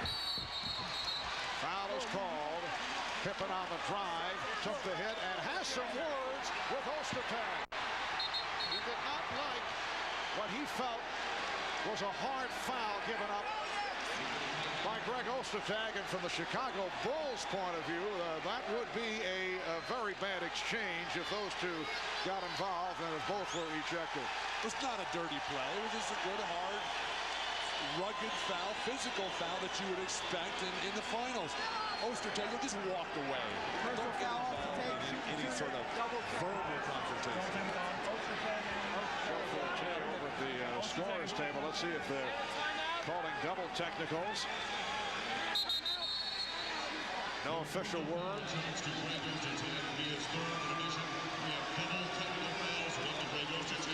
Well, double technicals were handed out on Pippen and Ostertag. The timeout has also been granted with 5:42 left in this third quarter. The Jazz up by 2 points. The NBA on NBC is brought to you by Bud Light. If you want great taste that won't fill you up and never let you down, make it a Bud Light. By Nissan, who reminds you that life is a journey. Enjoy the ride. And by Nike, who encourages you to participate in the lives of America's youth. Well, we'd like to thank the folks at Miller Brewing once again for these terrific aerial views on tonight's game being provided from the Miller Eagle airplane. The Eagle, the newest eye in the sky in sports television. Don't forget, after game 2, a disappointing performance by Utah and a passive one. Jerry Sloan challenged his team to be more physical, take a foul and a hard one when it's called for, and a lot of staring there. As the scuffle broke out, Michael Jordan on the bench resting, holds the guys back and says, hey, no suspensions. Miami and New York had lots of trouble there. As Jason Caffey. Now Jason's been a solid contributor. If it had been a guy not doing it, just push him out in the court, get him out of there. And Scottie Pippen goes to the line. Let's check in with Jim Gray. Jim. Well, as Matty just said, Jerry Sloan's been wanting his team to step up and be more aggressive, take some hard fouls. So I asked Jerry Sloan over on the bench if Jerry Sloan, I didn't ask Jerry, I asked the coaching staff over there on the bench, was he happy with that type of a foul? He said, according to Jerry, that wasn't a hard foul. Mark? Why, thanks, Jim. Dick Pavetta just went behind the basket that Scottie Pippen is shooting at, and apparently had one of the fans remove to be a large cutout of Dennis Rodman that was being waved, and apparently he felt was a bit too much interference on the free throw attempt of Scottie Pippen. Boy, that's one you never see. Karl Malone able to hit. He now has 13, and the Jazz up 50-47. The Bulls keep mixing up their pick and roll defense. That time Steve Kerr forced it to the baseline. Howard Eisley, who's not playing a lot of minutes, read that nicely. As Eisley back for Stockton. Harper for 3. Great rebound, Bryon Russell. And here comes Eisley. Malone hit the deck in a collision with Williams. No foul call. Just under 5 minutes remaining in the third quarter. Eisley was looking for a pick, then went to the spin. And Hornacek tried to save it, could not. Oh, Jeff Hornacek didn't have to. Actually, that ball was deflected by Steve Kerr, but Hornacek's angle, which was below free throw line extended, I don't think he saw. He definitely didn't see Kerr touch that ball. Well, Michael Jordan has not taken a free throw tonight. Scottie Pippen only 2 those last 2 attempts. Harper getting it over to Williams. Met by Ostertag. Hard driving move. And the ball was punched down court by one of the Utah Jazz, and they are saying, hey, why not a technical foul called on the Jazz? Ostertag picked up the personal foul, his 4th. Let's check in with Ahmad Rashad. Ahmad?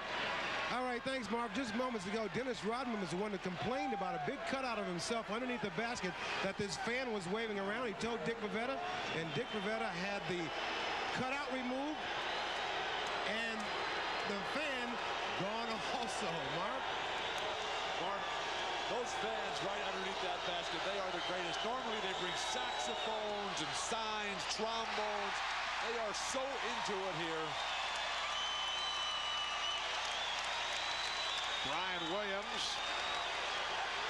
his first appearances at the foul line. We have 4.5 remaining, third quarter. And it's Utah by 3 as they desperately try to get back into the series, hoping to tie it at 2. The Jazz up by 2 points. It's the first game, Marv, that Eisley has not had a tremendously positive impact for Utah. Phil Jackson saying earlier they had to do a better job on Howard Eisley, and they have. Here's Kerr with the steal. Pippen was trying to use the screen, and he does. Scottie Pippen with his first three-pointer of the night to give the Bulls a 1-point lead. He had 7 in game number 3. That equal an NBA Finals record. He shares it now with Kenny Smith for the Houston Rockets. And the foul is called on Kerr. Steve Kerr having to defend pick and roll on the side on the previous play. Eisley did a good job of going to the open area, make the defense react. Steve Kerr, a better defensive job there. And then Scottie Pippen using that moving screen by Rodman very nicely to raise up for the 3. Malone. And Jordan to the ball. Marv, everything for Karl Malone up around the free throw line. Bryon Russell on the great steal against Jordan. Terrible pass. So the Jazz gave it right back. They were trying to break 2-on-1 on Jordan. Rodman with a good pick. And a foul against Utah. Foul on Hornacek. Well, you get so few running chances in the playoffs. You have to take advantage of them, as Bryon Russell had a notion to take it right to the rim himself, and then got himself in trouble against some quick hands back there by Michael Jordan, who threw the first pass away. What great lateral mobility defensively for Michael Jordan. Bryon Russell, though, never set him up right to try to come back left with the behind the back. And the call away from the ball on Eisley for the Utah Jazz. That is team foul number 4. The Bulls with just 1. As we mentioned earlier, Jerry Sloan going with a shorter bench. The outstanding rookie Shandon Anderson is not with the club once again. His dad died of throat cancer the other day, and in Georgia he sat out game 3, also out tonight. Williams, yes, Ryan Williams with 9 points. The Bulls lead 53-50. Chicago finally getting some good ball movement and good cuts to get a shot in rhythm. Russell backing to three-point territory, but changed his mind. Chicago with 6 unanswered points. Williams playing Russell well. No offense. They can't get it down deep to Karl Malone. Shot clock at 3. Eisley had a force.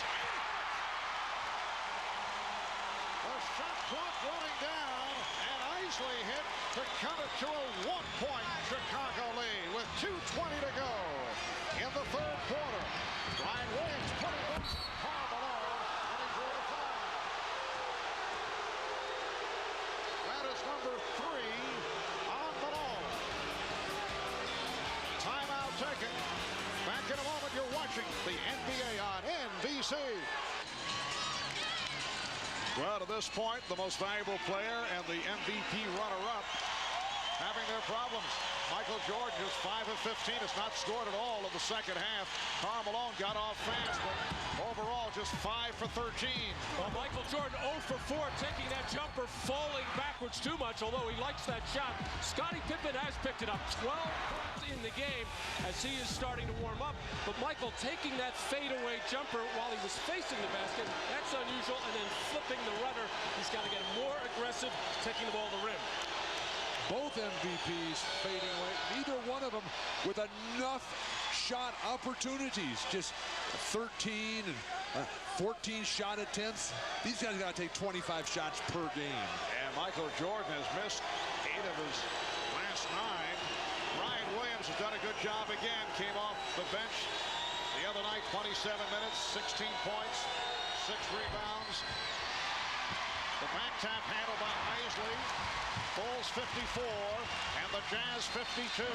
Marv Albert, Matt Guokas, Bill Walton, Ahmad Rashad, Jim Gray from Salt Lake City, Utah. Knee foul has been called on Pippen. That is his first. Marv, Chicago's doing a really good job of double teaming in the backcourt on Eisley, taking him out of the play. And the reason they could be so aggressive, they had a foul to give before the 2-minute mark. Good gamble by Scottie Pippen. They can't even get the ball to Karl Malone in the post. How do they expect to win? Kerr and Jordan in the backcourt with Williams, Pippen, and Kukoc up front. Chicago going with the smaller unit. Good pick by Williams, then the pick and roll, but Williams could not convert. Oh, for some unknown reason, Brian Williams tried to use his right hand there, the natural lefty. Maybe he couldn't get up there. He's got to finish that with a dunk with the left hand. Eisley, met by Kerr. Malone being played by Williams. Malone, yes. The game is tied at 54. Steve Kerr took a shot in the head away from the ball. He's been playing an unusually physical game for Steve, but he is taking his licks as well. Here's Pippen with the step and the bucket, and the Bulls lead 56-54.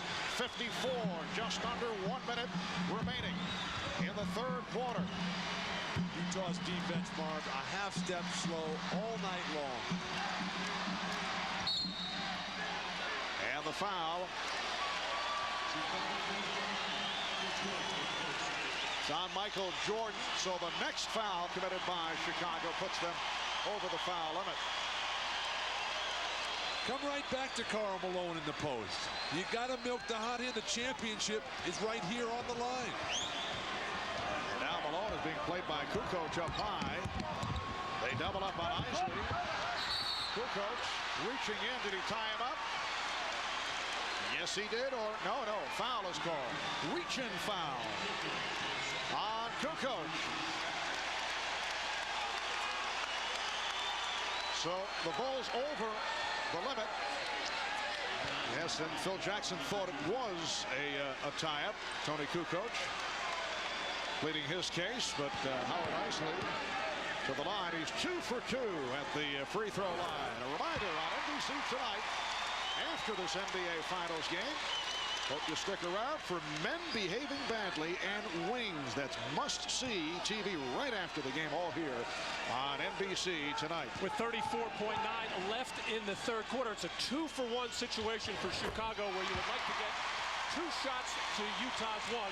See if Chicago tries it. Bulls and Jazz tied at 56. All right, here's Pippen. On the box out. Now that's a rebound. Malone right now every time.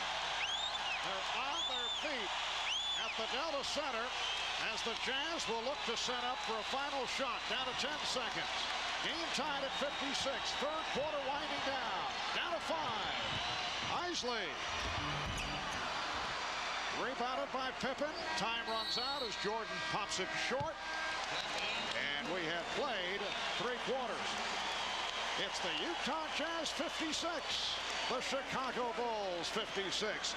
Michael Jordan to this point with a subpar performance. We'll be back here in Salt Lake City after these messages from your local station. You are watching the NBA on NBC.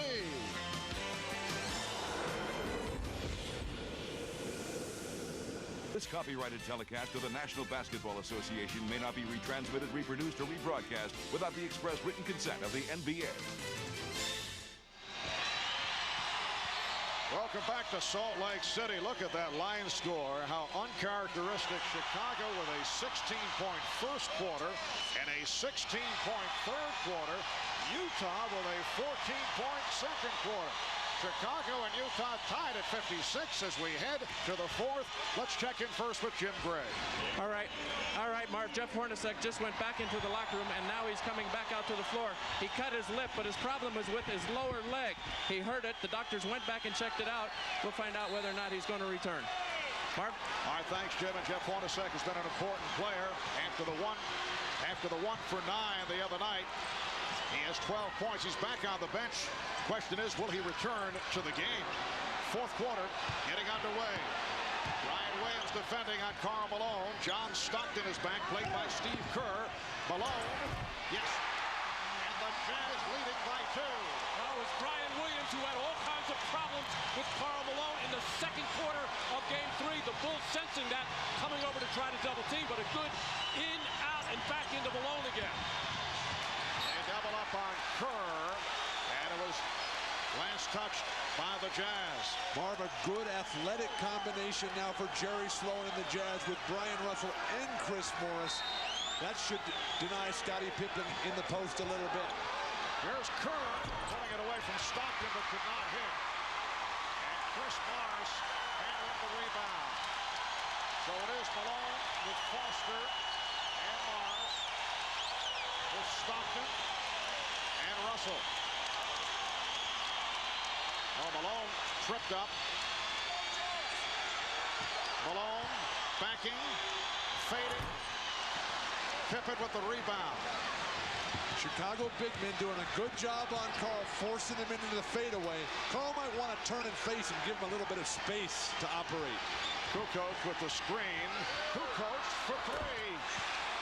Toni Kukoc with his third three-pointer. He now has 9, and the Bulls are up by 1.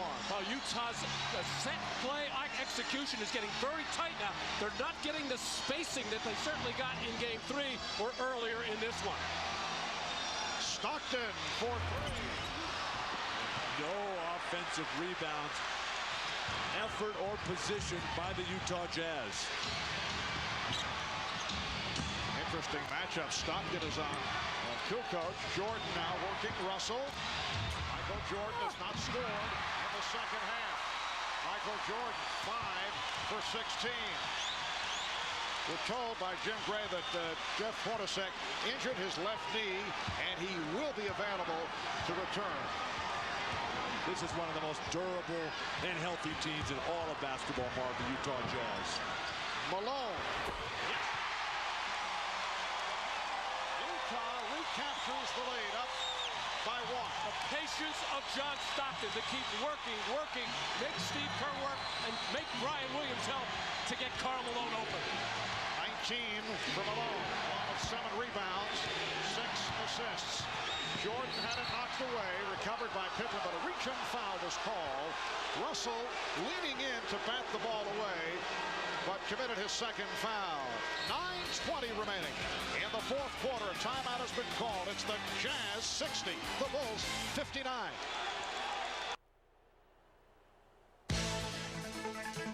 Miller Genuine Draft presents a classic moment of the NBA at 50. Tonight we go back 11 years to the day. Rockets versus Celtics. Game 6 of the 1986 Finals. 32-year-old Robert Parrish finishing the fast break. And Parrish got some scoring help from a fellow by the name of Bill Walton. The Celtics defeating the Rockets 4 games to 2, taking a record 16th NBA title. In recognition of that classic moment, the Miller Brewing Company will donate $1,000 to the Thurgood Marshall Scholarship Fund. There's Robert Parrish several years later as a member of the Chicago Bulls. Well, Michael Jordan in the first quarter, 4 out of 7 from the field as he got off to a good start, not conserving energy as he said he felt like he was going to do in Game 3, but 1 for 9 since. And Jordan with only 2 points since the first quarter, trying to get back into it, and he does. Taking it to the rim, Michael Jordan, when he decides he wants to get there, he can, or he can draw contact. In your face, Marv. You start dogging him like that, he's going to come down and throw one in your face.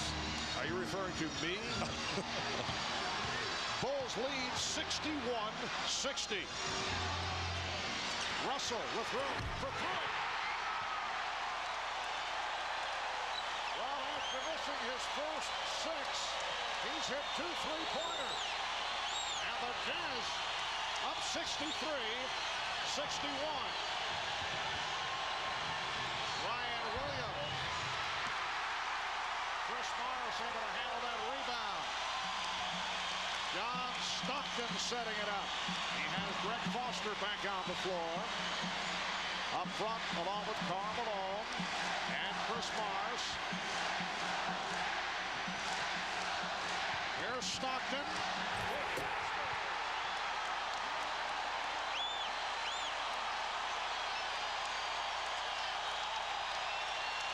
The Jazz leading by 4, and Phil Jackson wants to poke it over.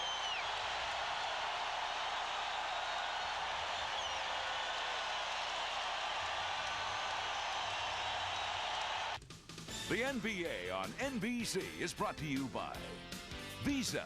It's everywhere you want to be. By Chrysler and the Chrysler Town & Country. What's new in your world? And by Miller Genuine Draft, who reminds you it's time for better beer bread.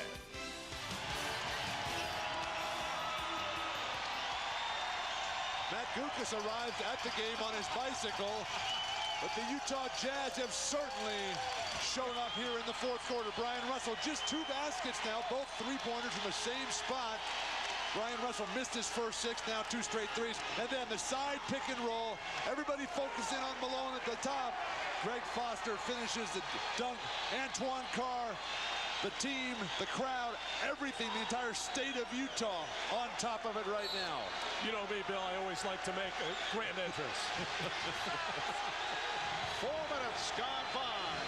In the fourth quarter, the Jazz with a 65-61 lead, and Jordan off the fake cuts it down to a 2-point lead. And this has become Michael Jordan time after a very quiet ball game. And at this end of the floor, the Bulls have been very inconsistent in how they want to play this particular pick and roll.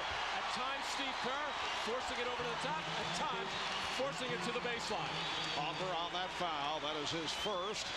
And for the Bulls, their first team foul. Remember, the home team has won 10 of the last 11 in finals competition. The Jazz with 22 straight wins here at the Delta Center. Morris.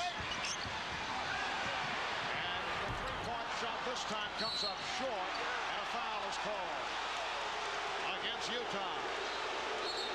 That's number 4 on Karl Malone. The Jazz out of sync offensively in that position, starting to stand around. They're bailed out here. A wild shot by Russell. Karl Malone with the quick and strong hands. Tough 4th foul now, but Jim Gray was just reporting that Jerry Sloan telling his guys, don't give Michael Jordan the special shots like those dunks. Make him work from the perimeter. All right, Jordan using the pick. Jordan straight away, rebounded by Russell. He had the good look, but could not convert. Utah with the ball up by 2 with just under 7 minutes remaining. In the fourth quarter, Jeff Hornacek, despite injuring the left knee, back on the floor. He and Stockton at the guards. Well, he thought Foster was cutting and obviously was not. Foster should have cut that time. Utah is way too slow at getting into their offense. They may be a little burnt right now. 12th turnover by Utah. Chicago with just 6. Jordan. Russell lost his balance, but Jordan could not take advantage. Now Jordan off the fake. Yes. And he has tied the game at 65. Very difficult shot, fading behind the backboard. No margin for error on that particular shot. 16 for Jordan. Bryon Russell's going for far too many pump fakes. Shot clock down to 6. Stockton looking for the 3, using the screen. Now had to fire one up with the shot clock running down. It's a 24-second violation. Well, Michael Jordan has had a couple of openings because he has been able to shed Bryon Russell. This time pass and keeps moving, and that's the key to the play. But Russell does a good job at least forcing Michael further behind that backboard, and I don't know how he missed the side. By the way, Ron Harper, since he has come off the bench, has done a very good job on John Stockton on the pick-and-roll plays. And how about Scottie Pippen? 10 rebounds, along with the 14 points. Here's Pippen for Kukoc, who's had the hot hand. Longley had it knocked away by Foster, and a reach-in foul It's on Foster. Michael Jordan very upset with Toni Kukoc right now, right in his face, saying, drive the ball. Toni just does not have the confidence right now with his ball handling or ability to penetrate, and he is settling for that perimeter shot. The Jazz standing on the defensive end, watching rather than moving toward those rebounds and defensive plays. All right, here's Jordan. And tipped home by Pippen. Scottie Pippen so effective at going to the boards. The Bulls lead by 2. And Jerry Sloan calls for time. 5:22 to go in the fourth quarter. Jordan down the lane, everybody backs off him, he throws up the runner, and then Scottie Pippen anticipates the miss, just gets it way above the rim, waits, and throws it down with his left. Well, Jeff Hornacek came over to help out on the Jordan shot. Nobody helped Hornacek, and that enabled Pippen to get in there for the follow. So it's the Bulls by 2. We'll be back here in Salt Lake City in a moment. Michael Jordan showing some signs in the fourth quarter after he was silent in the 30s at 3 of 6 from the field here in the fourth. Well, Michael's not going to get a higher percentage shot as the Utah defense didn't shut down. Feeling it with the jump shot, a tough one there as he was challenged by Bryon Russell. The big 4 tonight, Karl Malone on the left, just 17 shot attempts. 9 points in the paint, 10 from the perimeter. This crowd, they got to call Karl Malone out. To MVP time right now. Forget the fadeaway. He's got to get inside, either power his way to the hoop or earn a trip to the free throw line. And he's playing with the 4 fouls. Bulls have a 2-point lead. Well, here's Malone. Played very well by Rodman, who just returned. Shot clock at 4. Russell. And deflected out. Last touch by the Bulls. That rebound, everybody grabbing and pushing and holding rather than getting in the air and snatching that ball. They get the new 24. Hornacek is fouled. Hornacek looking for the jump shot. Jordan seeking the strip. He's called for that foul. Karl Malone, you see his points in the paint tonight. Jump shooting has been enormous. Just 5 shot attempts down low. That won't get it done. This crowd needs an MVP chant right now. And Hornacek, an excellent free throw shooter, so that's a rare miss. A reminder coming up after the game, most of these NBC stations, it's men behaving badly and wings. And for those of you who would like to continue with the NBA Finals, as usual, we'll have the post-game special on CNBC immediately after the game. Our entire cast will recount the game with highlights, live press conference interviews, and guests as we look back at game number 4. Well, Karl Malone is being pushed out of that post to about 17 feet, and with Dennis Rodman on him now, Ron Harper's doing a good job of coming down and doubling, making Rodman pick up his dribble and give up the ball. Bulls by 1, just under 5 left of the fourth. He's been off, but Rodman with a critical rebound. Dennis Rodman with only his 5th rebound. That's 5 more than the cutout that they just injected. Pippen coming up short, but comes back to Longley. And a new 24 for Chicago.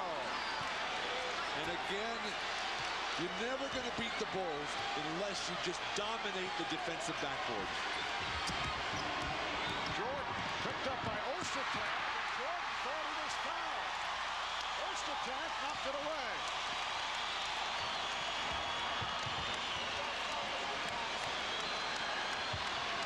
Coming up on 4 minutes to go in the fourth. Hornacek trying to get it inside to Malone. And the foul on the Bulls. And Michael Jordan is hopping mad. Usually when he starts to go to the basket, he's going to get the benefit of the doubt. Didn't get it there as Ostertag wrapped his arm and then running back the other way. Michael's going to run into Ostertag to give him a shot. Foul on Rodman is 4th. Non-shooting foul. Both teams have 3. Just under 4 minutes remaining in the fourth. Utah down by 1 as they try to trap Stockton. Russell met by Pippen. Harper, tremendous defense. Russell. Oh, the back cut by Malone. They get the new 24. Man, You were talking about pushing Karl Malone out. Hey, nobody in this league should be able to push Karl Malone off that box. Stockton finding Russell. And Russell called for the offensive foul. Smart defense by Chicago right now, and a lot of teams do this to Utah coming down the stretch.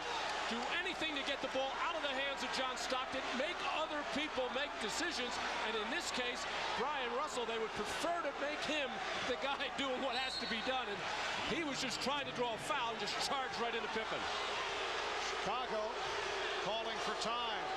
And here the reaction from the crowd off that last call. It's the Bulls 67, the Jazz 66. Well, this is a matchup of two of the highest scoring teams in the NBA. Chicago first, Utah second. And you saw what the score is. We have game number 5 coming up here in Salt Lake City on Wednesday here on NBC. If there is a game 6, it'll be in Chicago on Friday. If there's a game 7 in Chicago next Sunday. The Bulls 67 and the Jazz 66 with 3:20 remaining in the fourth quarter. Mark, Jim Gray reporting from the Utah huddle. Don't be like robots, Jerry Sloan yelling at his guy. Be aggressive, be assertive, and don't let Michael Jordan get a 6-foot jump shot. Oh, how about he almost got about 6 feet in the air? How about that elevation? He was going to make sure he got up over everybody to release. Bulls now lead by 3. Jordan with 18. 8 of the 18 here in the fourth quarter. Just under 3 minutes left in the fourth. Malone again from the outside. Rebounded by Pippen, and here comes Jordan. Chased from the angle. Michael Jordan puts it away on the breakaway. And the Bulls lead by 5. Defense on the pick and roll. Excellent that time. Scottie Pippen rotating and challenging the Malone perimeter shot. It is all on the line here for the Utah Jazz. Trailing 2 games to 1. Good play by Rodman to knock it away.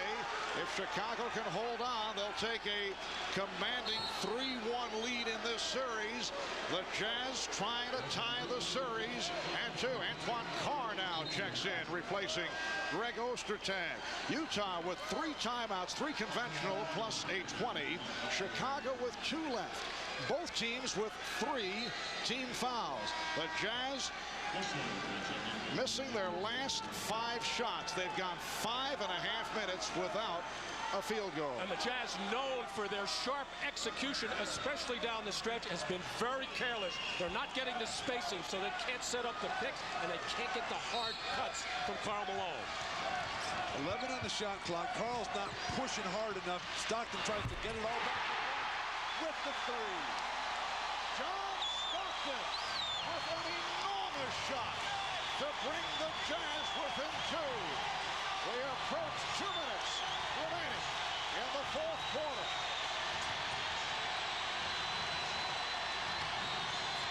Jordan to the fadeaway. Yes! Michael Jordan gives the Bulls a 73-69 lead. Stockton played tightly by Harper. 1:50 to go in the fourth. Hornacek shaking off Jordan, going to the left hand, but could not convert. And it was saved by Rodman, who called for time. Utah, which has such a beautiful set offense, just scrambling, throwing it up with a prayer right now. But it's Michael Jordan able to work one-on-one. First to come off the screen and hit the jumper. Then on the fast break, keyed by the great Chicago defense and rebounding, Scottie Pippen finding him. Karl Malone made a half-hearted effort to get there. Then if you're going to allow Jordan to come to the middle of the floor here, Bryon Russell, you need to force him back to the baseline. Jordan's not going to commit that shot in this game situation. Down to 1 minute and 45 remaining in the fourth. Well, coming into this fourth quarter, a game that was tied at 56, the question is who would take over? Would it be Michael Jordan? Would it be Karl Malone? Well, to this point, it's been Michael Jordan. And in game 3, a sluggish third quarter by Michael came on strong in the fourth quarter. How this man rejuvenates him after playing hard all game, but just has a sense when the game is on the line, he wants that ball in his hand. This title is on the line, and Karl Malone has not had it in the fourth quarter. The great start, but quiet really since then. Just 19 points, not enough shot attempts. 4 attempts for Karl Malone in the fourth. Chicago now with 1 timeout left. Utah with 3 and a 20. A minute 45 to go in the fourth. The Bulls in possession. They lead by 4. Jordan puts the move on Russell. And lost it to Stockton. He's John Stockton on the breakaway. And rejected by Jordan. What a foul. That is a tough call against Jordan here. Stockton is going to come up with the great blind side strip. And Michael turns his back here. Here comes John, and he's got nothing but ball. And then the foot race is on. Jordan knows he can get there, but John takes off from too close to the basket. You've got to extend from the free throw line and reach. That's a great block. And what Michael Jordan is complaining about, that John Stockton waves him off. John knows he's in trouble right now. Going to wave off with that left arm, hoping to just get some contact as the Utah Jazz looking for their first fast break points of this game. And that the 4th steal of the game for Stockton, who is on the line for the first time tonight.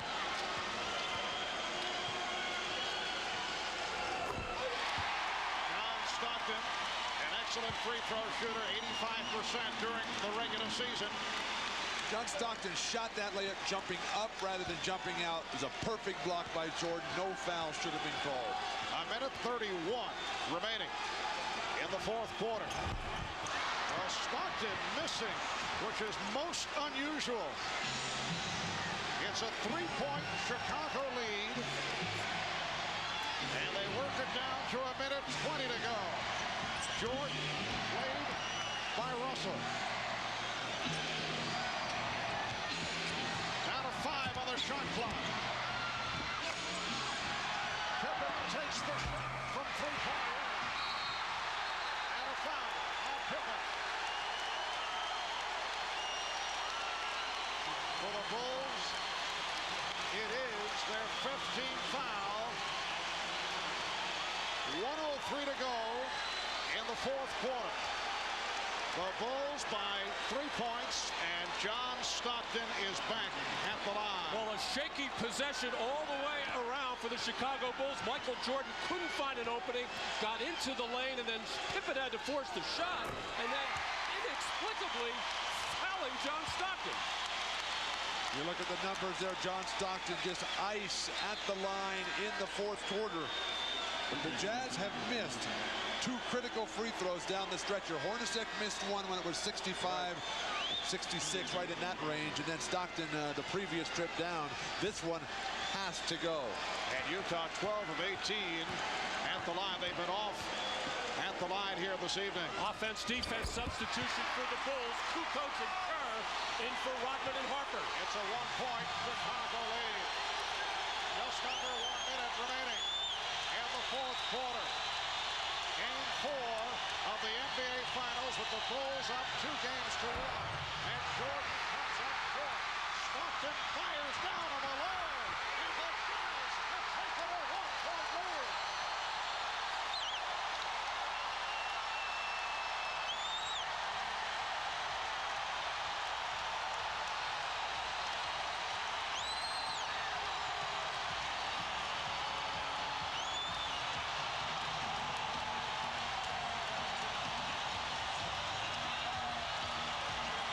Jordan takes the jumper, and then Karl Malone just keeps running. The shortest guy in the court, John Stockton, gets the rebound. 1 bounce and no left hand on the ball over the top. Nothing Jordan can do. Karl Malone, the best running big man in the game, just keeps it going. Pounds by everybody. Total concentration, no denial. And that is the first field goal on a fast break for Utah in this ballgame, and the Bulls were forced to use their final timeout. John Stockton, you work on this pass your whole life. You rarely get it. Michael totally misjudged it. Stockton, normally so stoic, he says, yeah. 2, 3. Give him a pogo stick out there.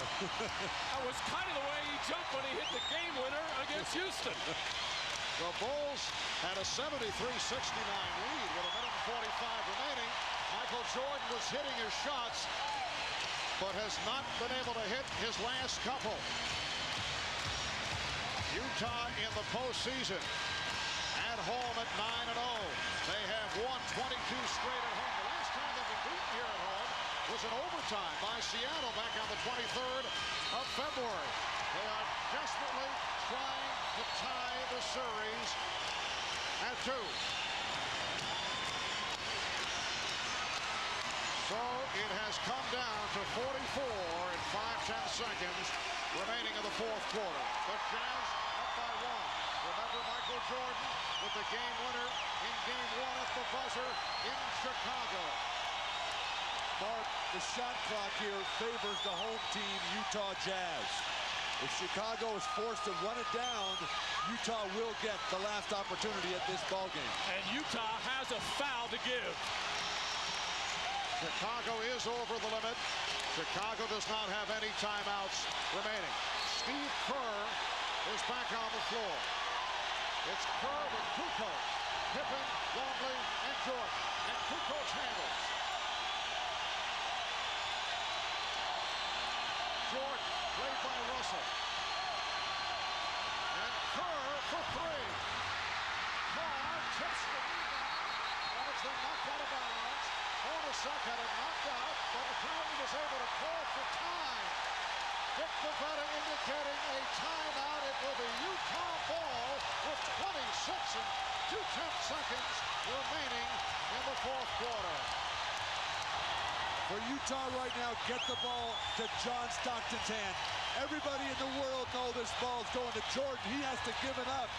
The rebound again. Hornacek fighting to get it. The big dog, Antoine Carr, kept it alive. Dick Bavetta right on top of the timeout call. Didn't look like Hornacek really indicated it. But Utah now, John Stockton only handles that ball because he's the Iceman from the line. Well, I guess the big decision for Utah in that possession was whether or not they were going to double team Michael Jordan. Of course, when he puts the ball on the floor, you got to come and help. But on that pass to Steve Kerr, I thought Steve rushed his shot. Earlier in the season, Steve passed up what a lot of people thought was an open shot. Turned out a man was running on him, and Phil Jackson told him then, anytime you're open, I don't care what the situation, let it fly. And I thought Steve rushed it. Ryan Russell played a great defensive job. Rodman not really a factor here down the stretch. I think the Bulls have to foul right away here, Matt. Well, Jeff Hornacek was able to make that save along the baseline. As we said, he called for time. Tough to see from that previous angle. Let's take another look. Let's see. Here's the miss by Kerr, and then Hornacek, yes, called for time. Apparently he verbally called for the timeout.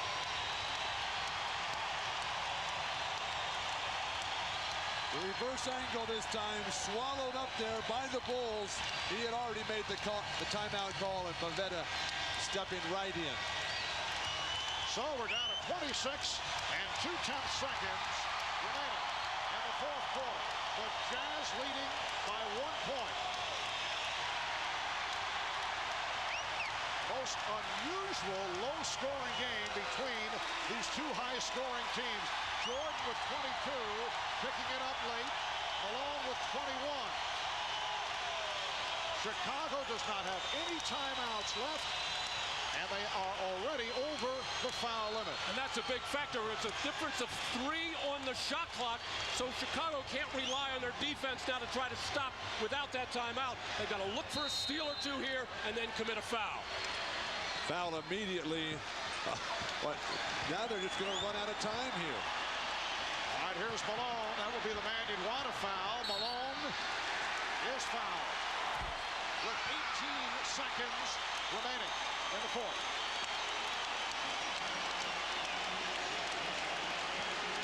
Well, there is Utah. Utah owner Larry Miller, who just arrived at the game. Larry Miller is a Mormon, as a devout member of the Mormon faith, does not attend Sunday games, considers the Sabbath holy, says it's just an individual decision, wants to spend the day with his family. He missed game 1, would miss a game 7 next Sunday if the series goes that far. He's just arrived here after spending the day with his family. So Larry Miller has just made his appearance here at the Delta Center. Scottie Pippen trying to talk Karl Malone out of it. Hornacek right in there. This is the situation Karl's dreamed of for a week. Karl Malone will miss the critical free throws, which led to the game winner by Michael Jordan. Game 1 hits on the first for a 2-point Jazz lead with 18 seconds remaining.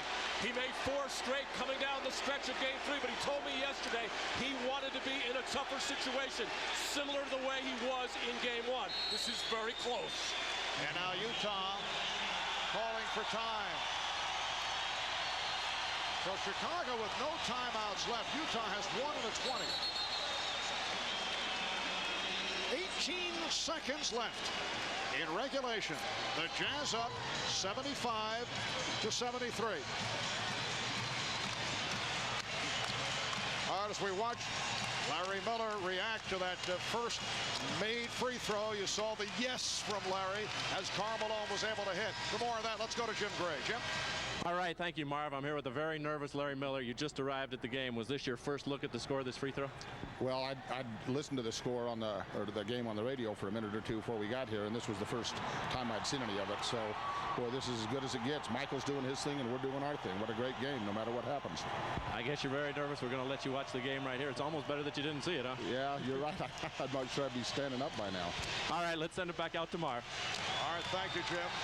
Karl Malone to the line again. He's 4 or 5 at the line this evening. 18 seconds remaining. In this fourth quarter, the Bulls are out of timeouts.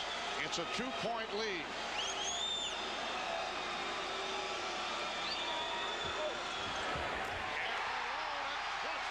Hits on both. The Bulls now need a 3-pointer. Trailing by 3. Jordan with 10 seconds. He fires the 3. By Stockton. Final seconds. Russell goes to the hoop. The Utah Jazz have defeated the Chicago Bulls with 5/10 of a second remaining, and the series is tied at 2.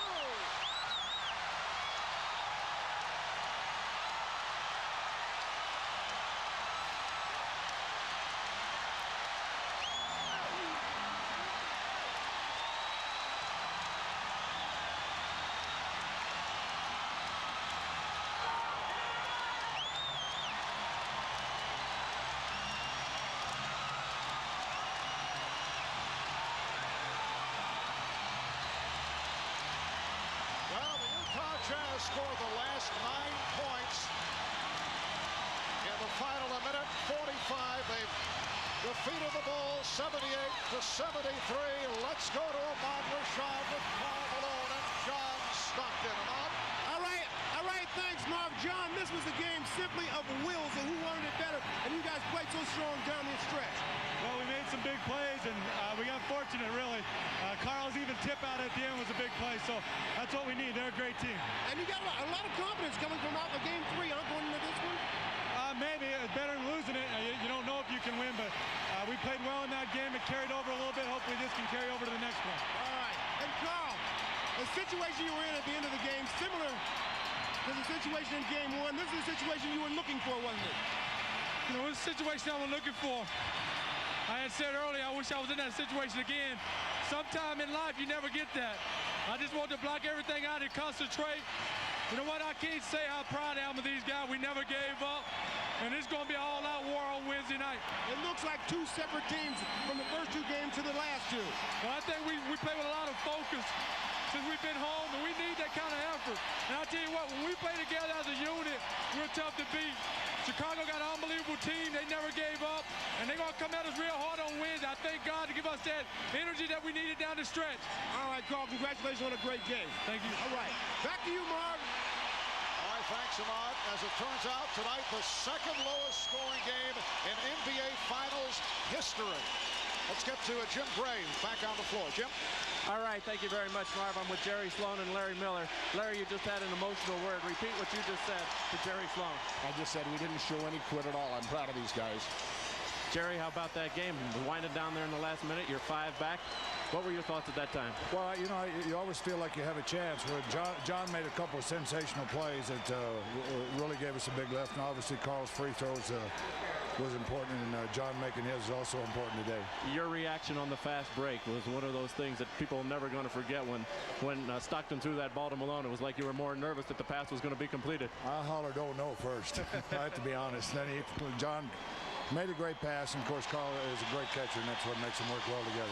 Jerry, the energy level of this game was much beneath the Jazz's energy level in Game 3. How did you manage to get it back in that last couple of minutes? I think John kept us alive. He came out hard in the third quarter and hit a couple of shots. It seemed like he kept saying, we're going to try to have some way to win this game, even when we were down. We're struggling a little bit coming down the stretch. He said, there's still a lot of time. If we just keep playing, we'll be all right. All right, Jerry, congratulations. Larry, are you going to consider not coming to the next game based on the result? You did so well. Hang on, real sec. Yeah. All right, he gets a hug here. He didn't hear that question. Back to you, Marv. All right, Larry Miller had other things on his mind, apparently. Hugging Karl Malone for the victory. The Jazz make it 23 straight here at home for the Bulls. 4 straight road losses in the finals. Here's a look at that big play. The rebound reaching in as Malone was able to tip it to Stockton, and then Stockton found Russell, and this ended it with 0.5 of a second remaining. A dramatic come-from-behind victory by the Utah Jazz over the defending NBA champion Chicago Bulls to tie the series at 2. And here is Utah Jazz owner Larry Miller, who had turned up here at the Delta Center in the final minutes. He's watching it on the monitor, and he is celebrating as he saw Brian Russell put it down. Again, the final score, the Jazz 78 and the Bulls 73. This NBA Finals series is all even. Join us Wednesday in prime time, 9 o'clock Eastern, 6 o'clock Pacific for the Bulls and the Jazz in Game 5 right here on NBC. Coming up next on most of these NBC stations, Men Behaving Badly and Wings. Must-see TV. That's right after the game. They're next on NBC. And for those of you who'd like to continue with the NBA Finals, much to talk about, interviews, post-game activities, all available on CNBC immediately after these messages. So for Matt Gilchrist and Bill Walton, Ahmad Rashad, Jim Gray, I'm Marv Albert saying so long from Salt Lake City, Utah. This has been a presentation of the NBA on NBC.